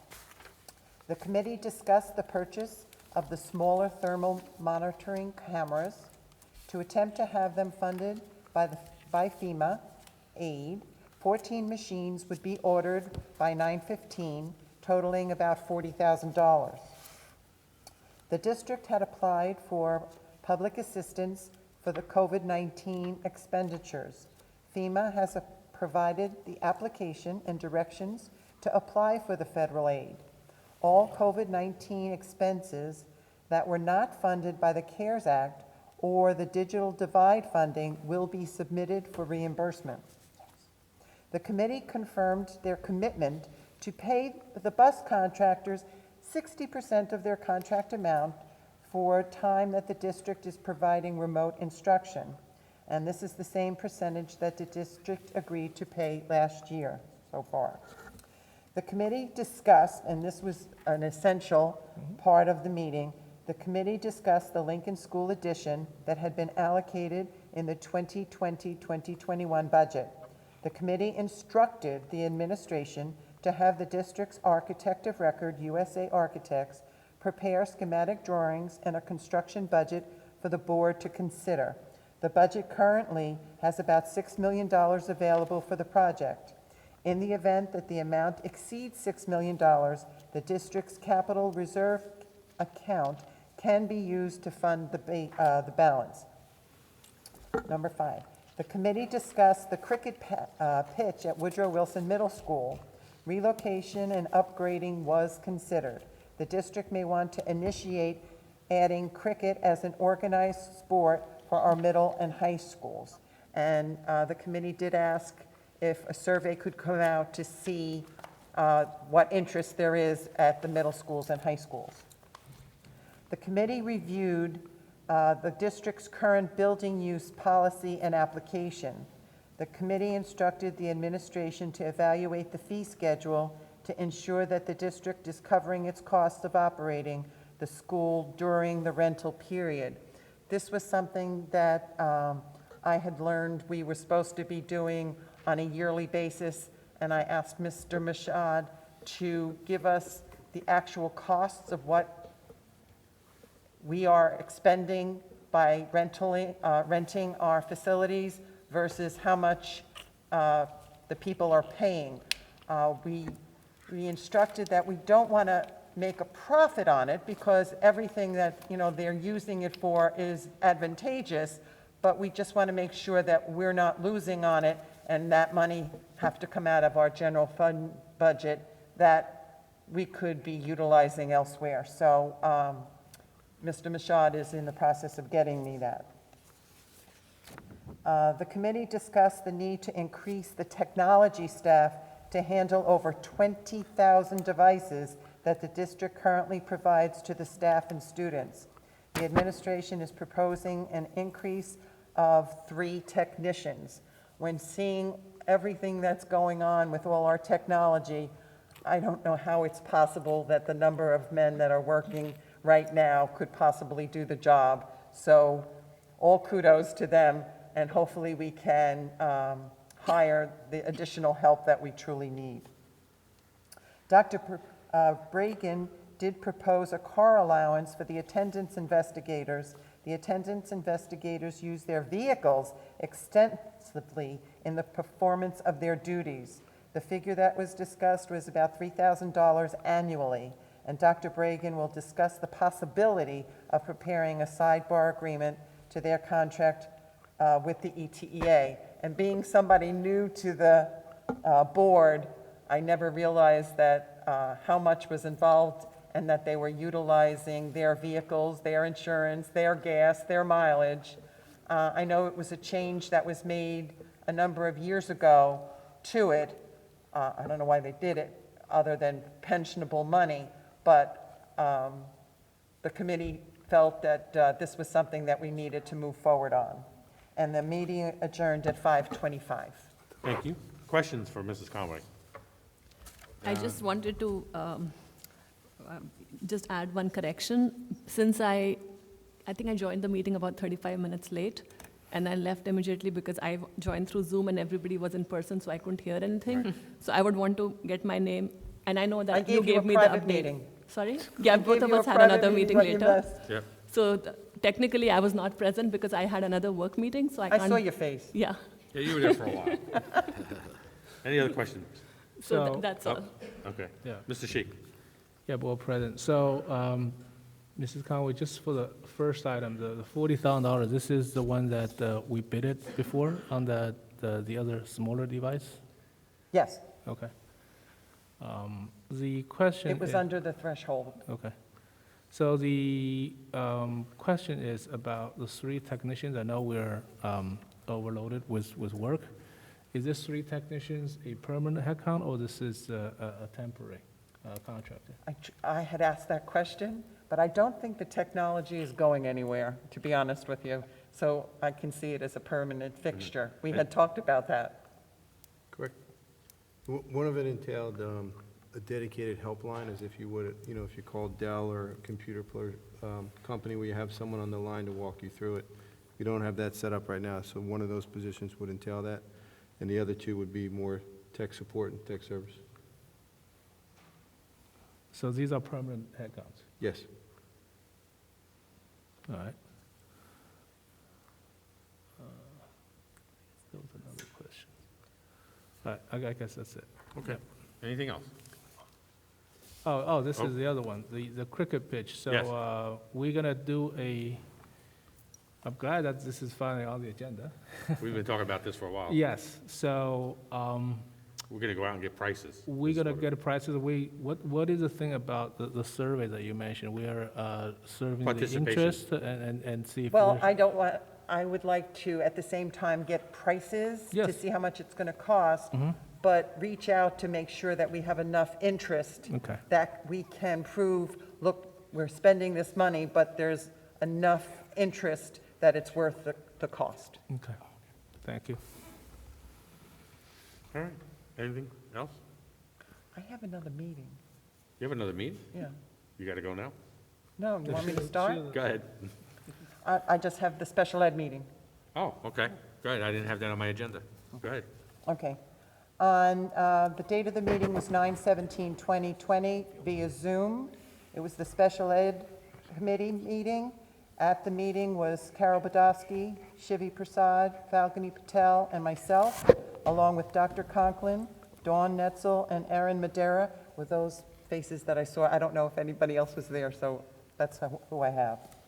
And what was discussed was the staffing to ensure that we have enough teachers that are working in school already with the special needs students classes. Schools housing these classes are all but Woodbrook and Lindenau. Their evaluations are 90% up to date, and it's being done all in person. There was an update revision regarding the career and vocational readiness to the curriculum, which they gave a presentation, and it was really fabulous and earmarked for the students. Future meetings of the ESPAC were announced, and they're on the website for 11/20, 2/21, 4/21, and 6/21. The specific dates will be on the website. And a future date for our committee meeting was to be determined. Dr. Conklin was going to talk to Dr. Bragan about it. And we adjourned at 2:25. Very nice. Quick. That's Any a very questions quick on meeting. special education? Okay. Next item is, I think, my comments? Yes, announcement by president. So our next meeting is October 15th. It will be in the Anderson High School auditorium. So it will start at 7 p.m., so that will be our caucus meeting. And then our public action meeting will be on Tuesday, October 20th, Edison High School Auditorium, 7 p.m. So now you can go to 4 meetings in the same week. Lucky you. If you want to go to both council meetings and then come to both Board of Ed meetings, you could have all the fun you want. Ralph, are they both at Edison High? Yes, because we're not going to have the space at the Ed Center To the to, caucus room. the caucus room. We wouldn't be able to social distance like we are here, for the most part. So yeah, that's the president's announcements. Now we're going to open it up to board member open discussion. So I'll start with Ms. Patel. Nothing, I don't have any. Nothing? I think foul's fading a little. Long day, it looks like.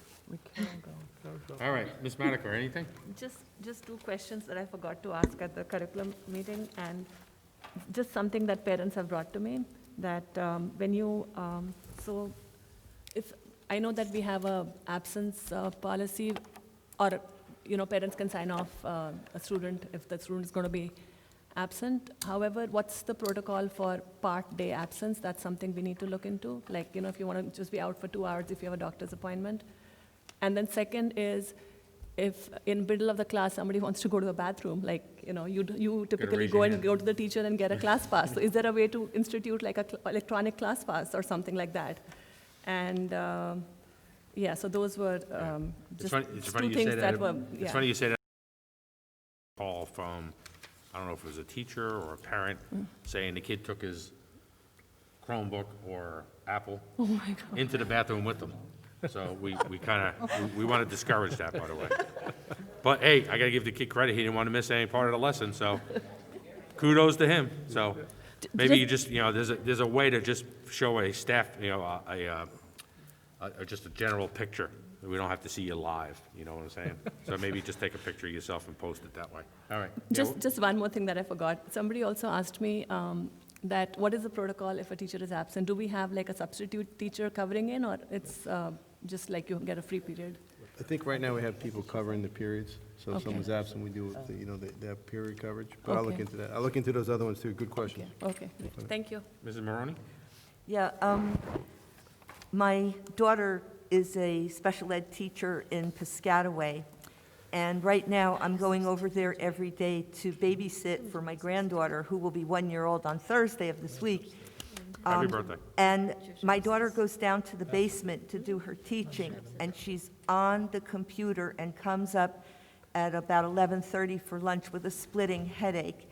And so witnessing this firsthand, I just want to say to all the professionals out there and to our children who are, I'm sure, experiencing the same kinds of headaches and, just you get stiff when you're sitting for so long.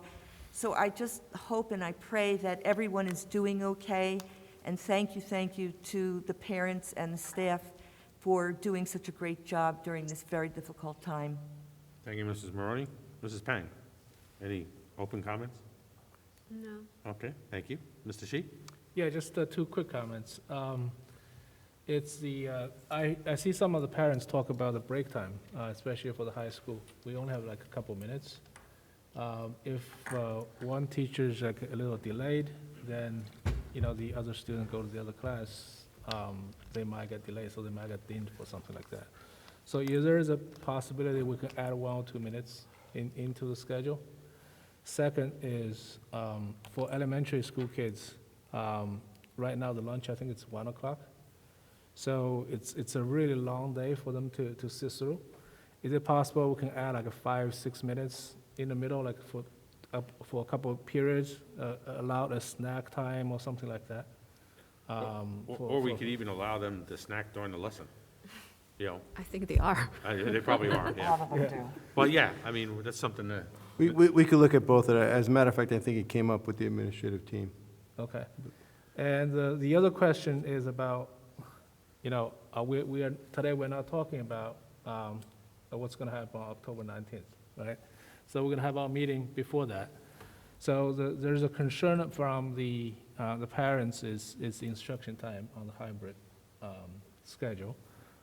If we will go to hybrid schedule, can some of the committee, I don't know which committee it's going to be, to look into whether we can add some instruction time? Because right now, the old schedule was based on no in-school dining, so the policy relaxed a little bit. So I want to see if we can, so that's why we're on a half-day schedule, right? So if we can look into, see if we can add some time into the schedule to add some instruction time. We'll definitely take a look at that. And the in-school dining was one of the reasons, but not the only reason for that Yeah. single session. But we had a discussion about that today as well. Okay. So, We'll get that information out as soon as we can. all right, so those are the two things. Thank you, Mr. Dr. Shi. Brigham, Oh. we're going to discuss that schedule in some of the committee, right? I mean, I hope the board can have a chance to have some input to that schedule, because we have heard a lot of comments, suggestions from the parents that the half-day schedule is not going to work very well, because students basically losing half of the instruction time every day. The single session day, every day for the rest of the year, that's Understood. That's going to harm our school district. Yeah, as we far as could I talk see about it. that further, but in the same conversation, Mr. Shi was just asking for more break times because of the synchronous instruction and being online is exhausting for the kids. They need more break. And Well, we're the asking break- for the hybrid model to be totally, the teachers are going to be teaching people in person as well as synchronous at home. I understand you're saying about the instructional time, but it's not just time in front of a camera that counts either. We'll take a look at all that. You know, some of the parameters were about the lunch for the single session. It came up today that we were going to take a look at that, and we'll share that with the board and get your input as well. We But- have installed cameras in the classroom, so it's very possible that they can do real-time, like broadcasting or. Yeah, the with cameras are in the class, classroom. So the in-school students and the students at home could have the same schedule, right? Yeah, and all that is important, as we discussed before, but at some point, if 72% of the students are going to be remote and at home, and I'm going to be in the classroom, it's really difficult to not spend the time that those kids need as well. The remote instruction, that was part of the point at the end of the day, to have that catch up with those students, whether that's in secondary or elementary. We'll talk about it.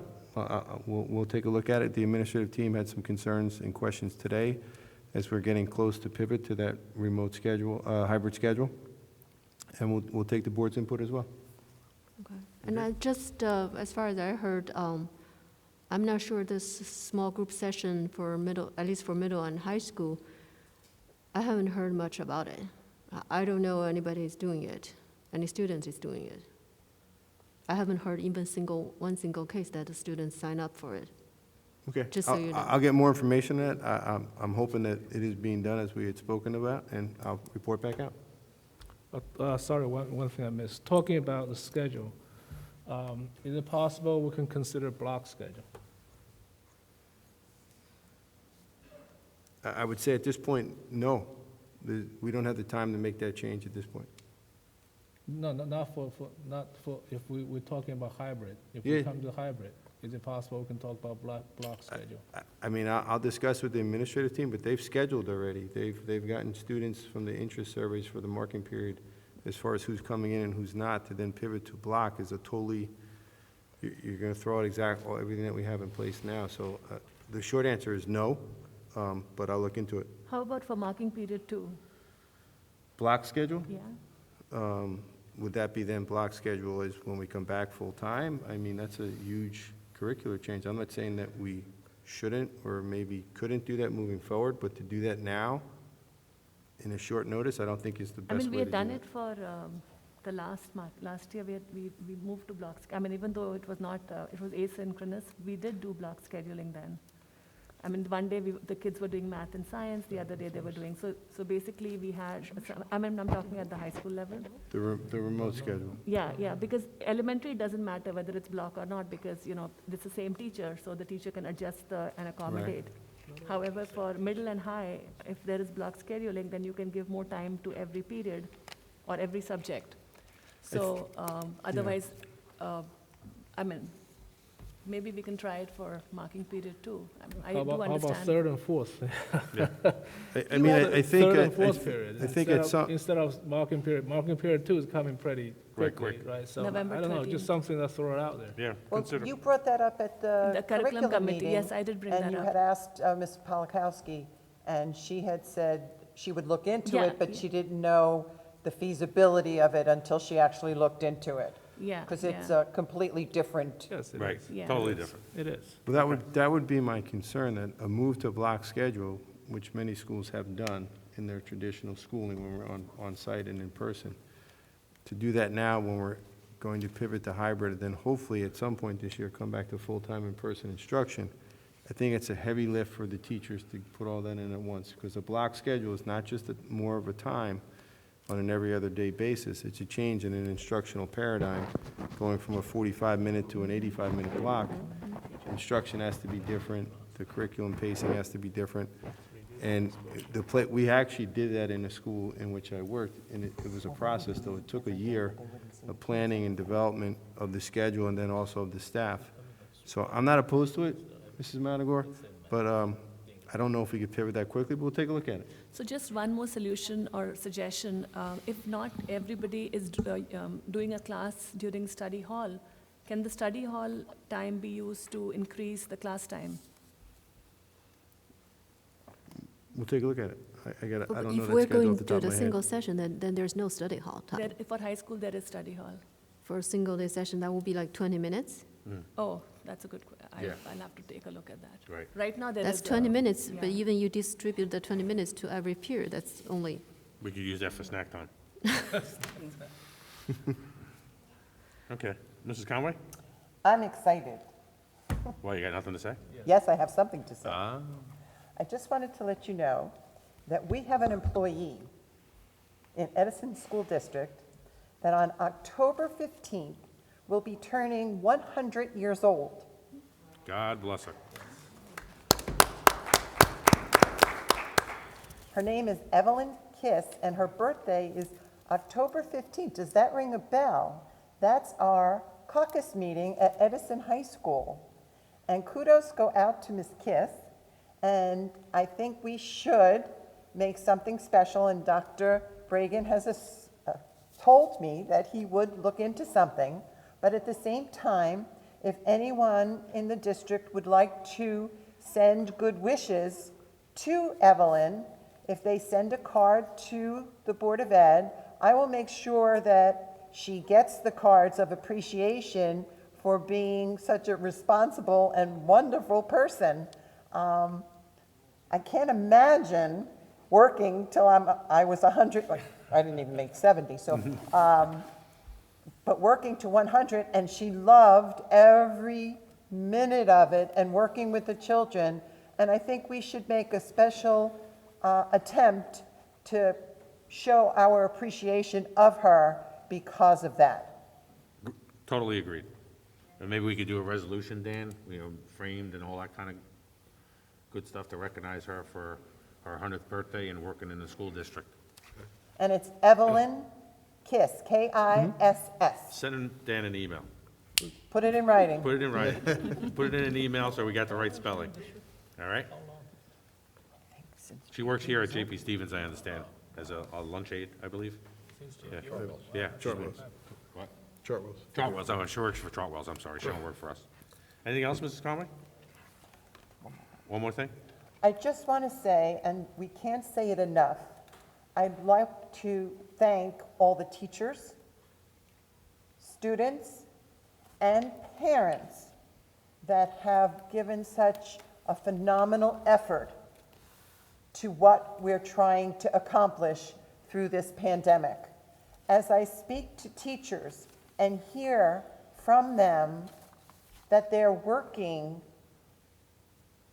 at least 12 to 15 hours most days, and then you speak to parents and realize how much extra time and effort they have to put in to help their children with their education during this pandemic, and to every student that has put in their extra effort by learning through this pandemic, I appreciate every single one of them and pray to God that this doesn't last too long.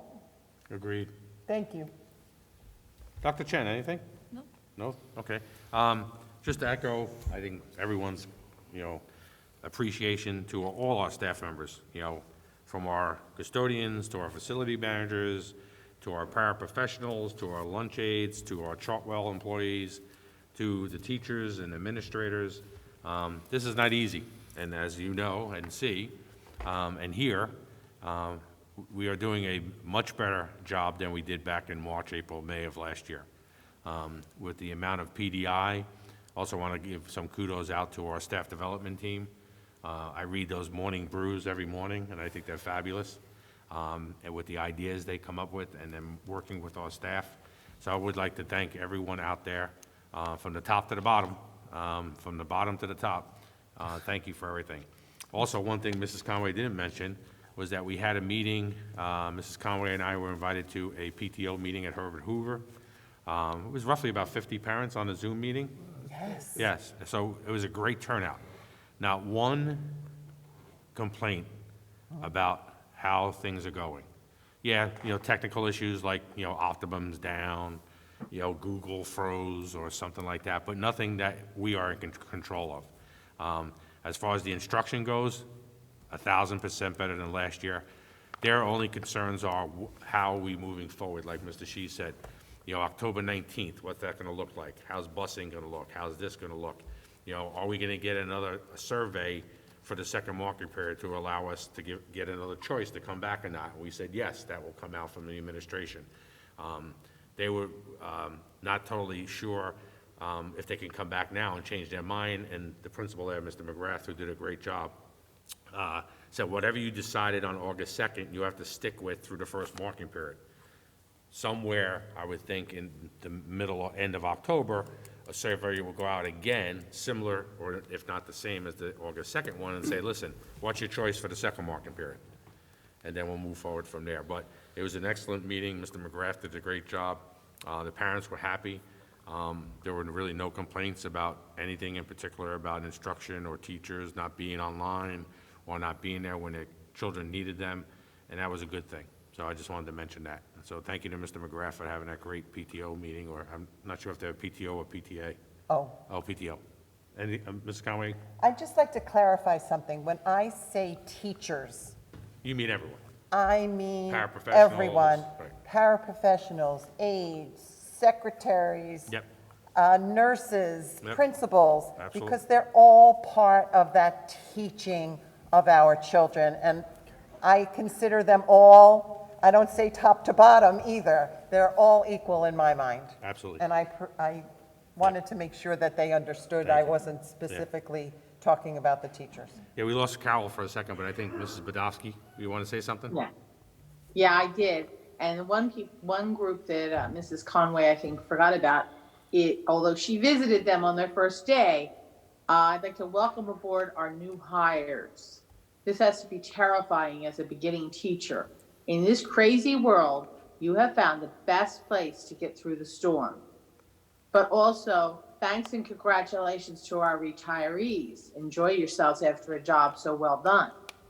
And then kudos and thanks to all district employees for going above and beyond in so many ways. And to the parents and the teachers. And I have to put them together because they're both doing part of the job now.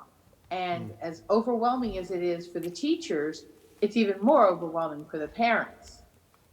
Thanks for showing our students that when the going gets tough, the tough really do get going.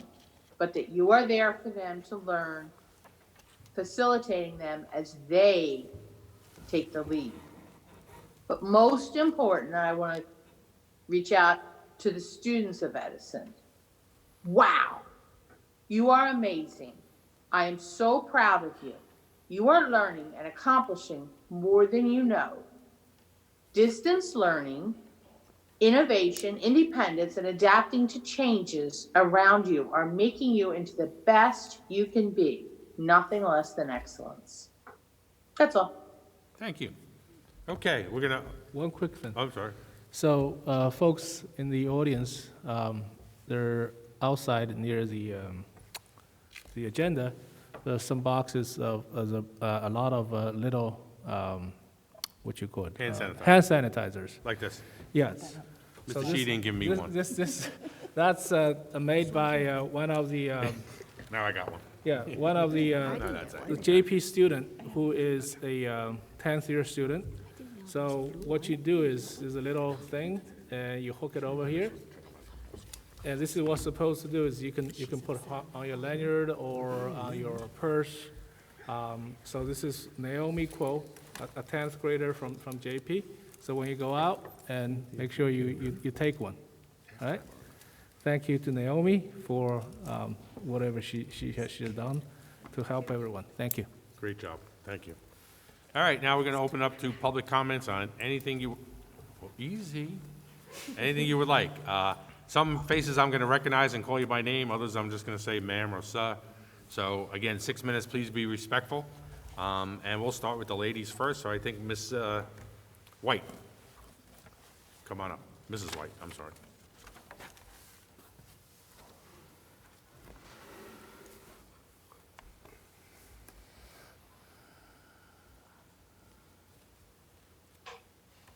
Virginia White, 11 Church Street in Edison. Hello.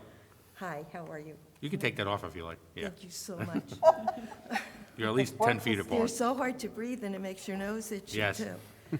But I just wanted to thank you for your good judgment with the separating of the caucus meeting and the action meeting.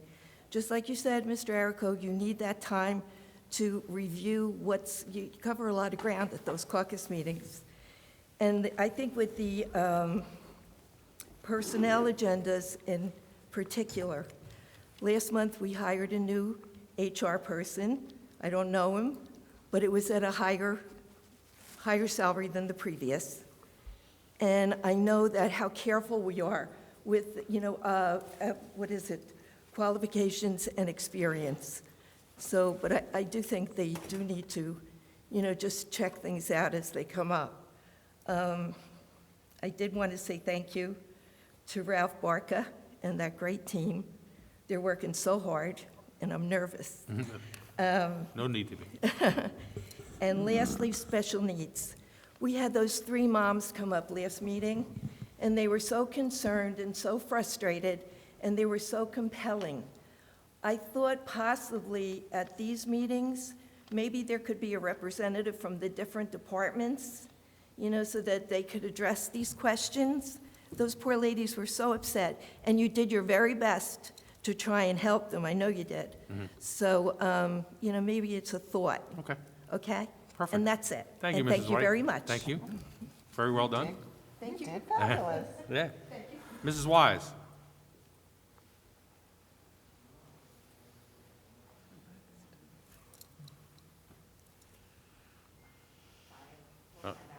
Oh, boy. Exercise is no good. It's dangerous. Maria Wise, 33 Parch Place. I'm going to start by saying thank you to a few people. Beth Maroney, thank you for stating the painful obvious earlier. Sometimes the politicking does waste some time and get in the way of the agendas and ideas at hand, and more important items that need to be discussed. And it's not an attack, it's just, I just wanted to thank Beth for that. Falguni Patel, I can't thank you enough. You actually brought me to tears for a minute when you were talking. Sorry, get emotional with this stuff. Thank you for standing up for the South Side. You could take that mask off, by the way. Thank you, because I'm suffocating here. You're at least 10 feet away from us. This is going back generations and generations. The division between the North and the South is so prominent. And it's not only with the parents bickering back and forth with, well, we pay more taxes, so we should have more here. But the kids feel it. The kids see it. The kids notice. So Falguni, thank you for standing up and saying this is a good opportunity for us to give something to our South Side children. Elizabeth Conway, thank you for suggesting tabling the conversation, because I think you're right. You need to do more research. It's a good discussion. It's an important discussion and one that does need to be had. But I think collectively, the board needs to come together and find all hidden aspects, all opportunities, do a little bit more research, pull more resources. There's more that you can do when you do work collectively together as a team. And I know, I've seen you guys can do it. Dr. Bragan, I want to say thank you for your honesty. I notice even when you don't have an answer, you will tell us you don't have an answer. So I appreciate you not dancing around and trying to give us some politically correct version of it. But in summary, going back to Falguni's comment, I think I speak for a lot of people in the town when I say, how long does the South Side have to suffer? And I'm not coming up here, fist pumping South Side pride. It's It's so obvious, and it's so painful. I've gone through it myself. I've gone through the Edison School District from first grade all the way up. And Jerry, I understand where you're coming from. I understand that you're promoting the 0% tax increase, which it's commendable, but we know it's not realistic at this point. It is. It's not. And you already approved the 3.5%, and I'm not even going to get there, but I think you're misleading the taxpayers a little bit by promoting your 0%, and I don't think it's fair what you're doing. Please don't take my 6 minutes. I know you're ready to jump on me, Jerry. This is my time. Let me talk for a second here. But I do want to say one thing. You and I have been discussing the overcrowding issues going back to at least 2017. There was this overcrowding task force. This is nothing new. But now that we're in a pandemic, it's more than an issue, it's more than a concern, it's a problem, and it's something that, and I'm not saying just you, it's something that all of you need to really, really focus on right now. You know, we're discussing hybrid options. 70% of the parents have their students going to school remotely for a reason. They're scared. You know, the pandemic and everything, the COVID virus, it's too new. We don't know enough about it. And what parent wants to have their child be the guinea pig to try to see if something works? No parent in their right mind is going to say, well, let's hope for the best and send my kid to school. I understand that some parents, they have to go to work. They have no option. They have to send their child to school.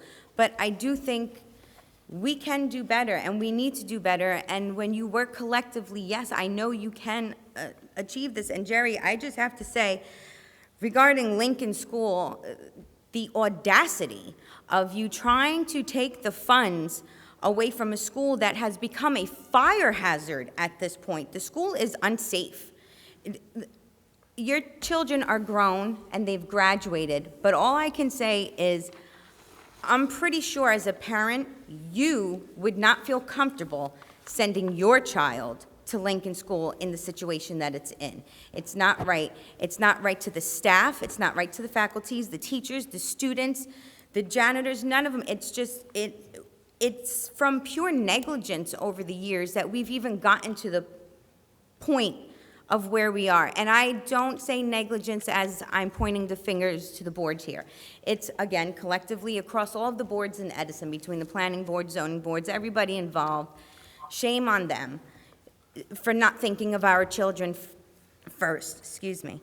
And going forward, I know it's election season. I know people want to say, look at me, but please, I'm almost begging you, please put our children first. I mean, it's great. I know I'm on the same WhatsApp groups as you. I see the conversations, but seriously, Ms. Wise, you your need time to is- put the children first. If you could finish up, your time is up. All right. Okay. Thank you. Sorry, thank you. I Thank know. you, Mrs. Wise. Yeah. Can I say something? Am I supposed to stand here? No, you can sit back down. Yep, yeah, got your 6 minutes in. Can I say something? Sure, Mr. Sheik? I know I'm not supposed to talk about campaign here, but since that was brought up, 0% budget increase is a pledge, and this is a team that will get it done. As far as Lincoln School, I started the conversation. Lincoln School is the #1 priority, right? So any school that we build, we're going to build Lincoln School. Okay. Right? The only thing we're talking about, will the money be spent before June 30th? That's what we're talking about. If the money is not spent before June 30th, we want to give the money back to the taxpayers. All right, we Okay. can't have back and forth, Well, Next speaker. that's part of the budget. Right. So Next speaker. that's what the discussion is about, and you should allow discussions. Right. We could always discuss that. Yep. Thank you, Mr. Sheik.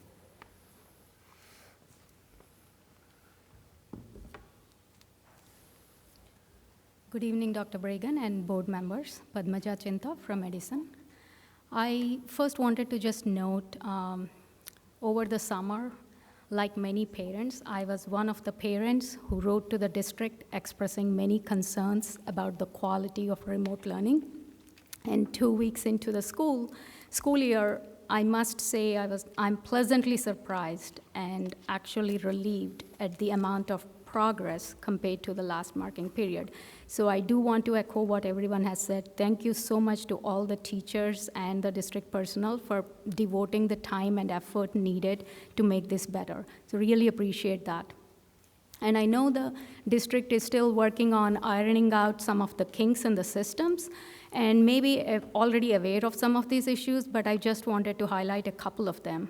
The first is about security on Zoom. So today in 10th grade classes in JP, there were strangers that joined the Zoom classes. There was one stranger who joined and started using bad language, and the class had to be stopped. There was another stranger who just joined, blabbered, danced, and just went away. And I know we need to remind our kids not to share the Zoom links, but perhaps the district can look into requiring the students to log in every day with a new password, or maybe cut off the ability to log in after the class starts, or something else to make sure that this does not happen again. The second thing is about remote learning. I know some of the students that have IEPs plans are all taking classes remotely, and some of them are not able to learn as well as others. And I would like to see if the district can do something to address those kids, to make sure that every student, no student is left behind, and there is something that we could do to help them. Then I have a couple of questions. One is, does the district have a policy related to remote learning? And if there is one, where can I find it? The second is, I'm glad to hear that there will be a survey done to get feedback from parents about the remote learning. I would like to request that the survey be continued on a regular basis, maybe every month or every 2 months, so we can continue to learn and improve the system. My other question is, once the hybrid model comes in next month, would the students continue to keep the same teachers that they currently have for all of the classes? And then the last one is actually a request. I know, and this one relates to the 3 levels in math placement at middle school. I know right now there are only 2 levels because the middle level was removed, which makes it much harder for kids to move up or down because now they have to jump through 2 levels. My request is, can the board put this 3 levels in math as an item on their agenda during maybe the next month or so? Okay. Thank you. That's it, thank you. A couple questions I can answer, that we'll do the math through the curriculum committee. They can take a look at that at some point, so we'll look at the math. As far as policies, all our policies are online, including our remote policies and things along those lines, so it's like an encyclopedia, if people remember. Oh, okay, I wasn't able to find it, so I'll look. Yeah, it's online. As far as keeping the same teachers, once we go back with the hybrid model, I believe they will, right? Correct. Yes, they will keep For the the same most teachers. part. That Yeah. would be great. Yeah. Thank you very much. Thank you. Thank you. Yes, sir. I think that's Mr. Pandya. There you go. Now it is. Good evening, everyone. Yash Pandya, 20 Arbor Circle. I would just like to start off by saying a big thank you and express my sincere gratitude to Dr. Bragan for executing and initiating this program where high school students are able to take college credits earlier in their career.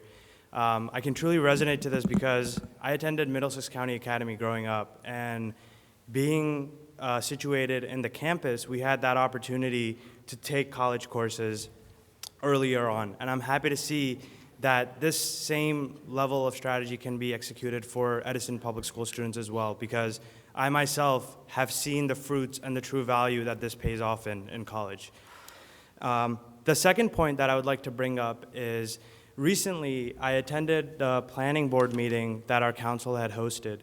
And in the planning board meeting, I saw that there was land that's being voted out for warehouses.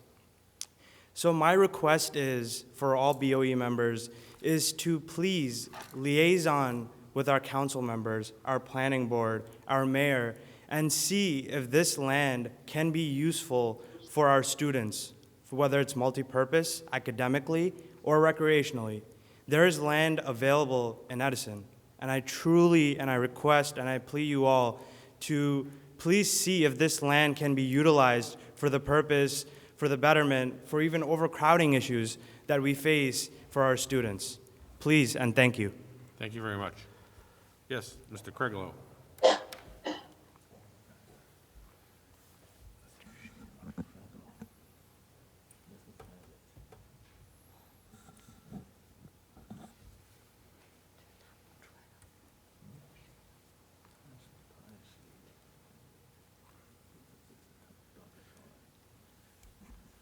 Good evening, everybody. Name and address, please.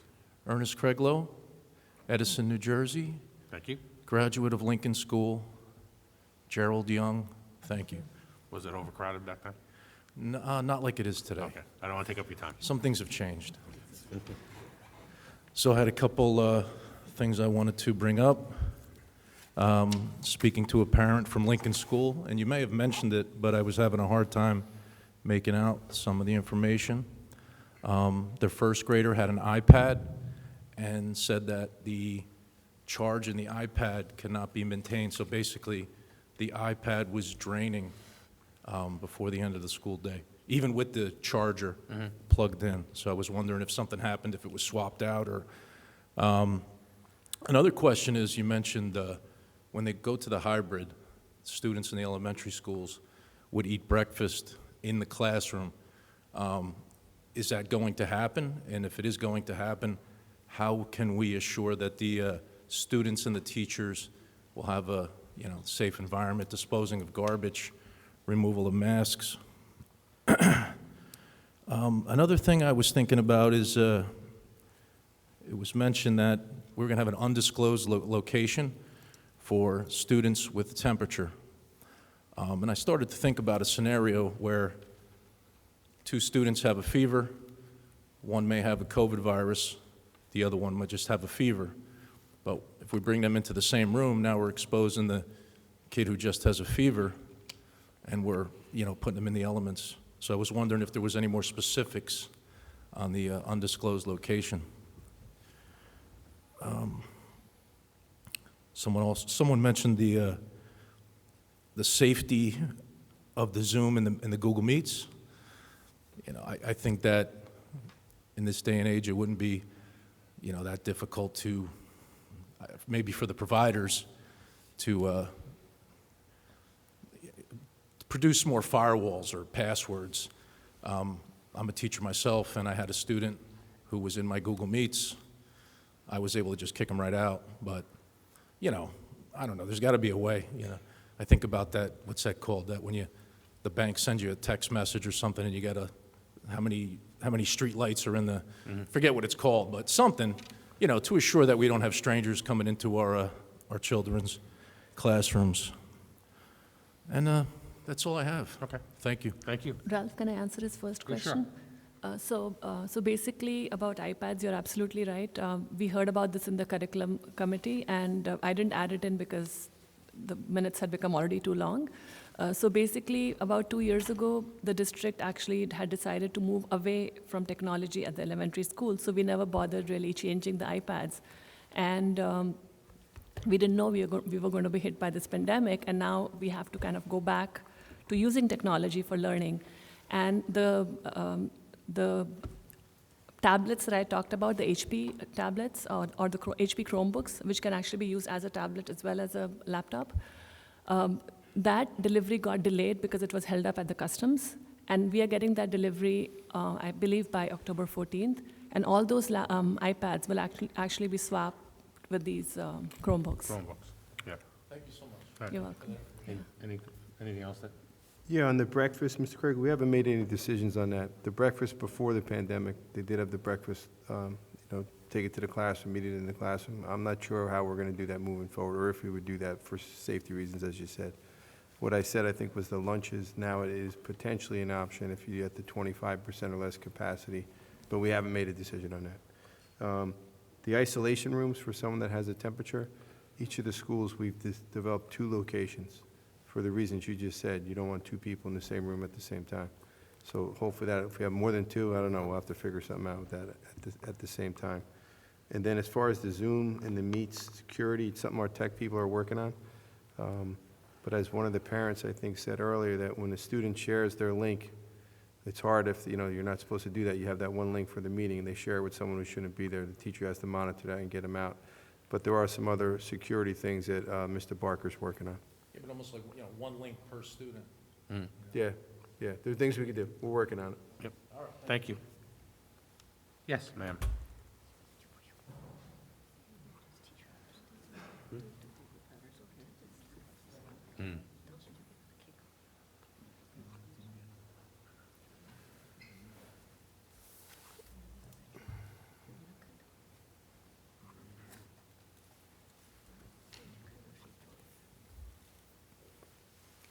Hi, I'm Amy Ryan from Edison Township.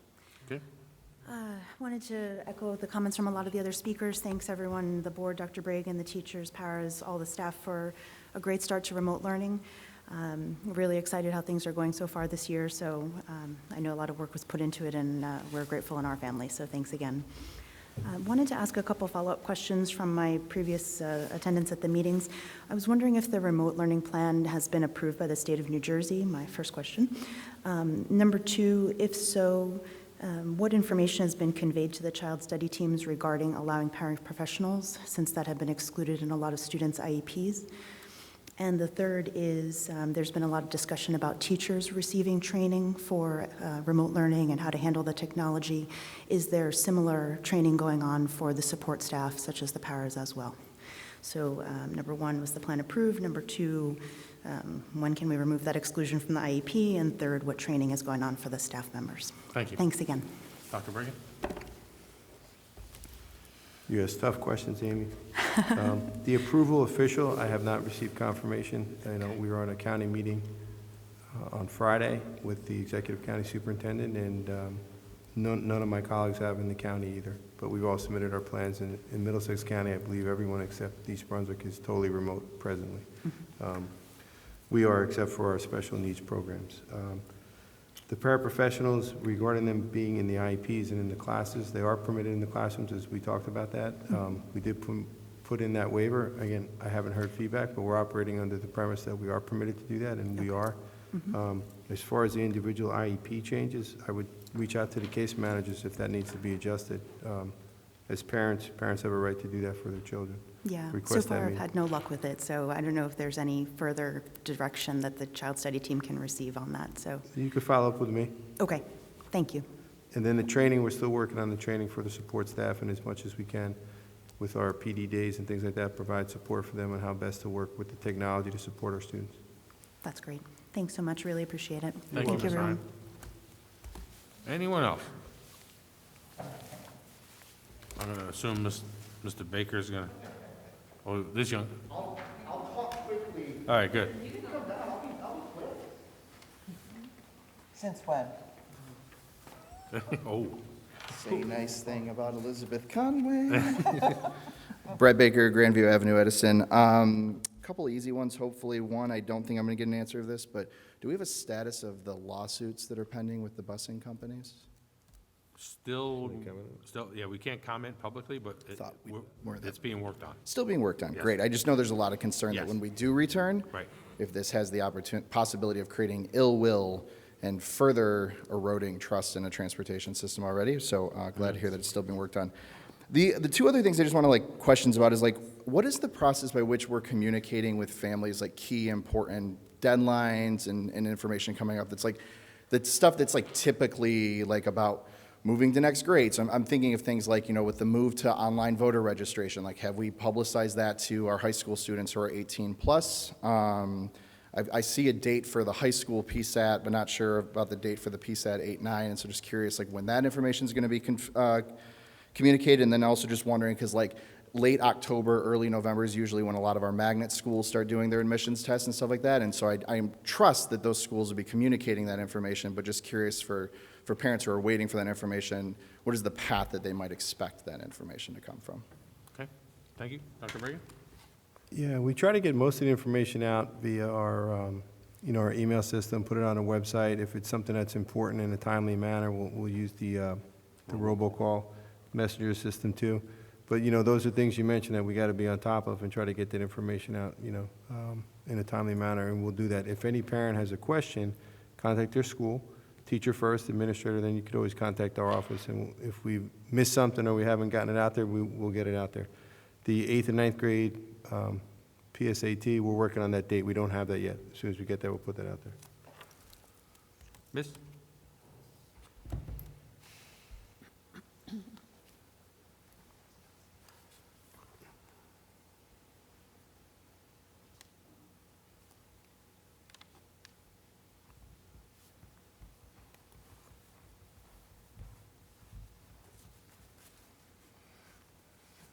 Beth Talke, Edison, New Jersey.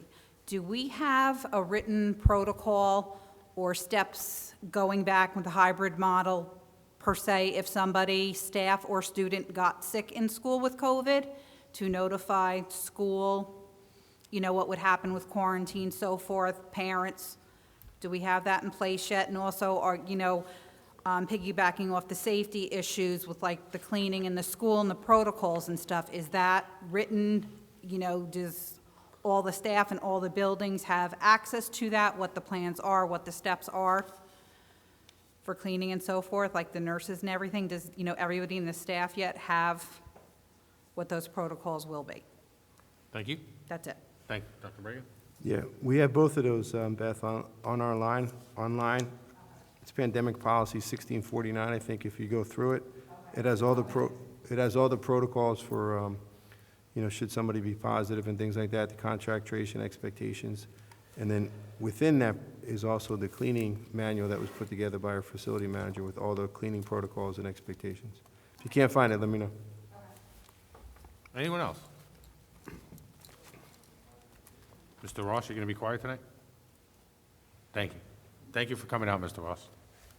All right, motion to adjourn. Mrs. Madiker and Ms. Maroney, all in favor? Aye. Aye. Thank you very much. Thank you, board members. Have a good night.